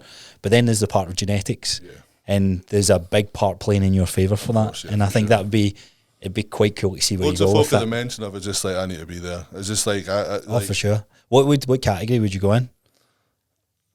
Do you know? So you have different categories. You have like classic. No, I know, like, but it depends on how I look at the time. Do you know what I mean? Can imagine you putting the classic physique. Do you know what I mean? Do you not think so? So classic physique is like your Chris Bumsteads and stuff like that. You know, I think you get quite well. Then again, you've got a weight category that you need to hit for your height, and that becomes the balancing act. Open is just like mass. Yeah, this is the height. Huge. I mean, like, say for argument's sake, in the next year, love to see in board shorts like the men's physique guys. Who the fuck is this guy? And it's just like, I think. So I mean, we'll see. It depends how everything aligns, how everything comes in. Like, in an ideal world, I'll just do what I'm told, ultimately. Like, Ryan's driving the ship. I'm just How's it been working with Ryan and as a coach? I knew Ryan before coaching. Right. So that's the reason I went with Ryan, is because I knew him, I would be more comfortable to tell him if I didn't like something. Right. As opposed to someone I didn't know, be like, I sound, and then just finish up and you're like, yeah, sorry, I'm done, move on. Whereas we'll hear a bit of back and forward, and he'll come and go as much as he can, and then when he can't, he'll be like, lad, like, this is why I'm doing this, yeah. Well, for before, like, I'm like, I don't like blueberries. He's like, mate, he's like, if I give you a banana, you can only have 50 grams. If you have blueberries, I can give you 150 grams. And also your digestion, your fibre, your body's going to thank you. He's like, trust the process. He's like, please try it. If you really can't do it, fine, I'll change it. And I made the switch to frozen blueberries from normal blueberries. Fucking dynamite, lad. Just that wee tweak. Mate. Yeah. Frozen blueberries are a hidden gem, man. Fucking wow. Yeah, I never used to like the taste or the texture of them. And then I started putting them in like Greek yogurt with a wee bit of oats, and I'm like, this is class. Yeah. This tastes so fucking good. But seeing their own, I'm like, ugh. And like my morning shake, I need to get the protein powder I had before. I had a vanilla, an Italian vanilla milkshake flavour, and with the almond butter and the blueberries. Wow. Yeah, so good, eh? And you're like, this is fucking. And so, like, and the biggest factor is if you're enjoying what you're eating. Well, that's what it's enjoyment's like the biggest factor of like how you'll be consistent, right? So if he gave you a meal structure and you're like, I hate every bit of this, you're not sticking to it. Nah, no chance. Same with the gym workout, the routine. There's an element of, right, let me get in and get this done first to let me see, like the blueberry example, let me try it, see what it is, and you're like, oh, my shites are solid, I'm pooing better, my digestion's good, I don't feel as fluffy. That's where you start reaping the rewards of the benefit. But you can be so far in the one direction that you're like, nah, that's not for me type of thing. So I'm curious, like, you're going on a holiday. Yep. Game plan for holiday, what are you thinking? Like, we went away for a week in May as we're coming down the scales, and I managed to enjoy my holiday, not be a fat cunt, and came back the exact same weight I went at. Yeah, a lot of your mentality is like you've got this. I see 165 kilo Mikey, and I'm not being that guy anymore. So and imagine that's pushing you away, and that has a big part to play in the psychology. See when because Gabba said, he was just like, mate, you need to see this. I'm like, do not send me that fucking first photo. He's like, mate, you need to see him say, do not send me that fucking photo, lad. Right, okay. I mean, I don't have an issue with body fat on people, but I have an issue with body fat on myself. Yeah, I think we're always our hardest critiques. I think it's disgusting, eh? Oh, really? I think it's fucking disgusting. I think it's mad that like this, so because it did not define you. All it was an extra body fat, and you've done the right thing. You went, right. My life choices took me here, but I know how it made me feel. Right, so that's what it comes down to. And now I do like I think if he tries to put me on like a Lee Priest bulk, I think I'll struggle gaining a lot of excess weight. Like, I think that'll be hard because I think that's your next psychological battle that you'll probably have to. I don't mind bulking a bit, but if I get to the point where I'm getting a belly, and like if you want to, I think that's also that's what you're going to experience, because that's a misconception with bulk. That's the whole like bodybuilder mentality. Yeah. Like like I've seen his page in that, and he looks like a shit hot coach. He'll do a good proper refeed where you're like, Gabba's bulking, he's never fat. No, exactly. Do you know what I mean? Like he might not have a shredded pack. It's like old school mentality bulking. Like it's referred to as like, it's like it's a refeed. It's like, okay, you get to enjoy the foods that you're having, but more quantities of it. You get to change your lifts in the gym to more. To be stronger. Well, that's one of the things I found, that the leaner you get, the less stable your joints are and the more injury prone you start. So here's my next question. So everything's on, right? Abs, like how I look. How do you feel? Feel good? Is that an overshadow of I look fucking great, so I feel great, or do you actually feel good? I feel as in like in myself. Joints, movement, mobility. I pulled my forearm the other day, but other than that, no joint issues. Right. All good, strong. Even coming down the calories, I'm not losing any strength. Obviously, you'll know yourself. Confidence is better, and it was funny because, so up until I went away to that week in Greece in May, I'd never put a vest on in the gym. I'd always still had the fat kid head on. And no one knew me in Greece. I thought, fuck it, I'm going to hang it. And then I kind of looked at myself in the mirror. I'm like, okay. Appreciated it, yeah. I can maybe get away with a vest now. And then the first time I walked in Flex Unit with a vest, and I was like, holy fuck. What were you hiding? Is that what you've been hiding? Sleeper build. Fucking hoodies. This sleeper build walking out of the gym. And it's like, holy shit. So that was a really good fucking feeling. Do you know what I mean? Getting the nod that you're in the right direction. And do you know, like, so we all get older, and I remember you saying, like, I want to feel good and I want to look good when I go into my 40s and my 50s and my 60s. We do age, things do slow down. Not that it means that you have to get bigger or have more body fat, but how do you think you're going to navigate that? Do you think it's just going to be a matter of, like, here, this is what I do? I'll just be adjusting the suit. Yeah. Do you know what I mean? Like, you know, you see these guys still in their 50s and 60s packed up, looking great. Why can't we all be like that? Yeah. You know what I mean? And again, it's choice. I shared a picture the other day, 2 guys in their 60s. One's got a big beer belly, one's got an 8-pack. It's like, pick your age. You know, which choice are you making here? It's all the choices you do. But that's where I'm thinking you choose a pursuit of bodybuilding. That's where those boundaries are pushed a bit more. So I think it would be interesting how you balance that. Yeah, we'll see what ends up happening. Do you know what I mean? Like, because see, if like I'm content with tattooing and I stop competitive tattooing, then I don't. More time, yeah. So you know what I mean. So because at the minute you're going to conventions to win and, you know, compete, and if for argument's sake I go to do a competition and I do a prep and I've got like when Ryan put me on this neck, because we had a diet break for a couple of months just to let my body reset a wee bit, and then we continued with the cut. And that first month in the cut, I had 4 conventions. Is that hard going? And he's just like, fuck's sake, man. I mean, do what you can. You know what I mean? He's like, do what you can. And we really struggled. I think he thought I was taking the cunt a bit and I was dipping and I was slipping and whatever. We just could not get under 130 kilos. And obviously other stuffs went in. So, you know, like muscle. You got a different routine, sleep is a bit different. Routine's different. I meant like fucking peds and stuff as well. Right. So that's gonna change. You know, that's gonna, like, there will be more muscle-ness than there probably was originally, and obviously fucking inflammation and whatnot. So getting under the 130 was mental, and then literally just last week, 130, 129.2, 128.3, 127. Yeah. And now I've been stable in the 127s for a week. Yeah, so you're still learning your body, which is... But it's weird. It just seems to... Nah. And then we don't do anything different, and just 1 week, bang. And I'm like, all right. Sometimes it's that's damage to your...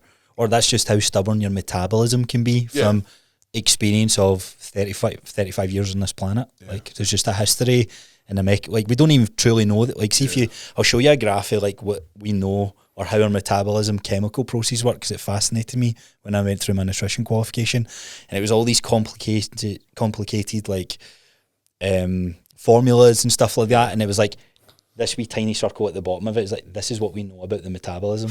We know more about space in our brain than what we know about our gut, and that's going to be the next interesting thing that comes through in the next 10 years in the fitness space. And that's what I love all that. I'm like, this is so fascinating to me. It is cool, mate, because like until you start learning and looking into it, and obviously, like, I've got Ryan fucking sailing the boat, but you're obviously paying attention, you're picking up.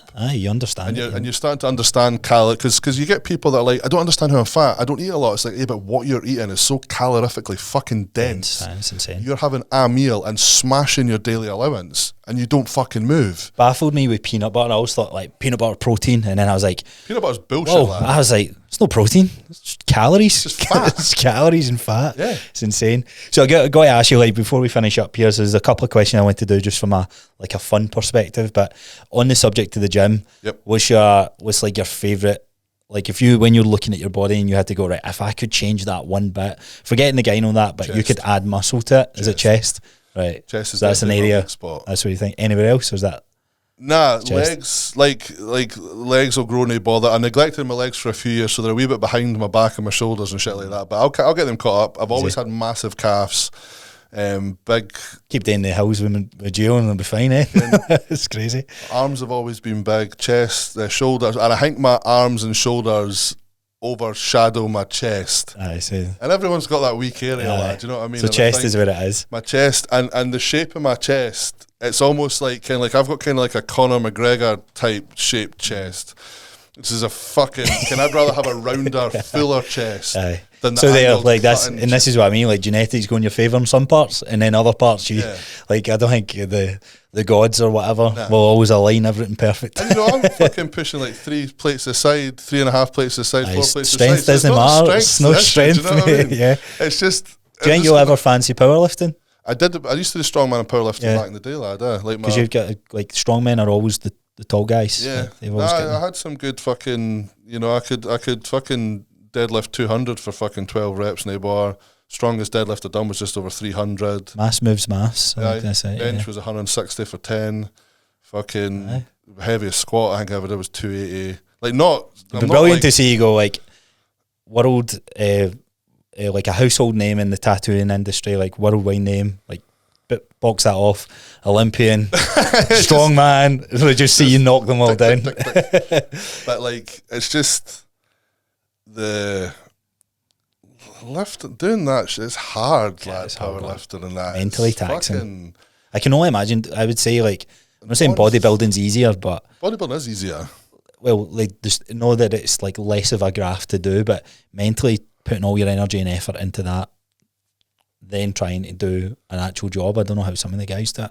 Like balance a day job along with it. It's insane. I think like looking strong is easier than being strong. Do you know what I mean? Like it's like Ronnie Coleman quote, isn't it? It's like everybody wants to be a bodybuilder, but no, this is the less heavy ass weight because it's fucking it's taxing. It's fucking and when you're under extreme weight. So I stopped doing the powerlifting and strongman shit because when my legs were locking out over 200, this side of my quad was stronger than this side. It was pulling my patella to the left and my knee was folding. Oof. And they wanted to cut my kneecap off, reattach it more. So I was like, I'll just stop. Yeah, I'm good. Just move on. Yep, done. Check, box that off. That's good thing in bodybuilding. Not for me. You can lift lightweight to look massive. And it's just instead of what you lift, it's just how you lift it. Why wouldn't you? Muscle. So yeah, fuck that shit. We'll see. You might end up coming across to the whole hybrid movement, running the long ultra marathons and then coming in. No chance. As soon as I used to try and run in that. I will get if I went out and tried to run now, I would get shin splints within the first mile. Fact. I bet this frame's all wrong, lad. You just mentioned like exposure, like that happens the first time, and then it's bit by bit you get more efficient at it. We'll have you doing one for your 50th. Maybe not your 40th, but your 50th we'll get you doing something like that. Sprints and all that. Can I imagine? That's like Martin Ford, I'm not trying to be a functional athlete, you know what I mean? Being in the tattoo space, what's the worst or the sorest tattoo that you've ever had? My head. Your head? Yeah, suck balls. Is it? Terrible. What's the most meaningful tattoo that you have? I don't really have much that has a purpose or a meaning. Favourite then? I don't really know, to be fair, lad, because it becomes part of you. They just become like a freckle or a mole. You don't, like when Misty was 8, she tattooed me on the back of my leg. It was agony. That's cool. But it was fucking cool. My mum hates tattoos, so I got a mum tattoo. So that's the only one she actually fucking likes. When me and Charlie were pretty solid, I got a stiletto heel because she's got over 80 pairs of shoes. So I've got some that have a wee bit of purpose, but as far as like that's you're a sweetheart, like deep down. I just know how to play the game. Yeah, you absolutely do. But I think like once I get my back and shit done, that'll be the one. My head, when it's finished, it's more like I'm kind of just a work in progress at the minute. What is the head tattoo? It's a tiger. Right. So from the back, you can see that it's a tiger. So my mate Josh, who's in America, is doing that for me. That was something like obviously got the meaning of Ragnar, but it was another like all these questions coming up at the end. But white tiger, why was that a name that I did my resonated with you? First studios were called Mint Gun Club. Right. When I was working in Amsterdam, I read a book by Hunter S. Thompson, who's this dude, and in it, he used to, when he worked in Vegas, he went to the Mint Gun Club, which is a shooting range, and I'm like, that's a cool as fuck name. So when I opened my first shop, I called it the Mint Gun Club. And And then loads of shit happened, a bit of drama, and I'm like, right, I need a fresh start. I need to get away from this. So being now in the Japanese space, white is a representation of rebirth, new start, so on and so forward. And a tiger is obviously a symbol of strength and respect. And so that's... Like the clash of it? Done, white tiger. Yeah. And then I was born Year of the Tiger. I know that's Chinese, but, you know, it was kind of... Hey, if it fits, it fits, eh? Yeah, the shoe fits. So that's where I landed. It's really hard naming a shop, lad. Like, because when I read that book, I'm like, so I'm going to call my first shop. You go through the motions trying to name something. Yeah. That, in essence, doesn't necessarily mean anything. You make the name, you make the brand yourself. This is it. That's what I try to come up with the name Bulletproof. I can't even remember how I stumbled upon that. Nowhere near to the depth you had. I think I was just like, nah, don't like the sound of that. And I was like, Bulletproof. You know what? I'm going to go with that. And it can be as simple as that, though. But my issue is, because I wanted it to sound Japanesey, but not like a Chinese takeaway. Yeah. You know? I imagine White Tiger's fine, Red Lion, takeaway. Do you know what I mean? So you need to be careful how I understand you take it. I get that. So what's next for you this year? What's the next big thing on your obviously get as lean as humanly possible. Yep. So work on my body mostly. Then I've got the holiday, and then I've got the Barcelona tattoo convention with my ink sponsor Allegory. So the whole team's going over to Barcelona for that. And then tattoo wise, that's me done this year. Is that competition? That's a competition thing, yeah. And then that'll be me for the year. So again, hopefully get the gyno cut out, and then I can progress next year. Start to map it out. Start to make a plan. The body wise, see where it goes. Bodybuilding wise, see what happens, and then in January kicks off the poor guys going into the first time show, because I mean, if you've never looked up, you should look up like first time bodybuilding. Yeah, like just look at the novice competition, because nothing bad against them, but there's a look that they all sort of have, and then just even you stepping into that with the mass you have, I think it's going to be hilarious to see. When he was competing, he's like, they're all there and they're assessing like, I think I'm better than him. And he's like, this it's gonna be a no-brainer. He's like, this black dude walked backstage quite late, took his top off, and we're like, he's fucking won. He's won that. And he did. That must have been the PCA actually in Motherwell. I wonder if it is, because there was a show one year where a young guy, I think it was under 21's novice, showed up, and he had like pro bodybuilder look about him and dominated. Was it a black dude? Aye. Because they just say he's like he's won. This black dude came off, took his top off, and we're like, fuck. Because I think he won the overall as well. Like, because you go, because the winner of each category goes into like the overall judgment for all the different categories. First time overall. He just, because I was like that. Novice, and I was reading it again. I was like, no, he looks like a fucking pro bodybuilder, which is so I'm hoping it has awesome. That effect. That's what I'm hoping for. I want to walk in and everyone be like, fuck's sake, who's fucking Andre the Giant? Well, I'm excited to see what happens, and I thank you again for your time. Thanks for coming on. It's good.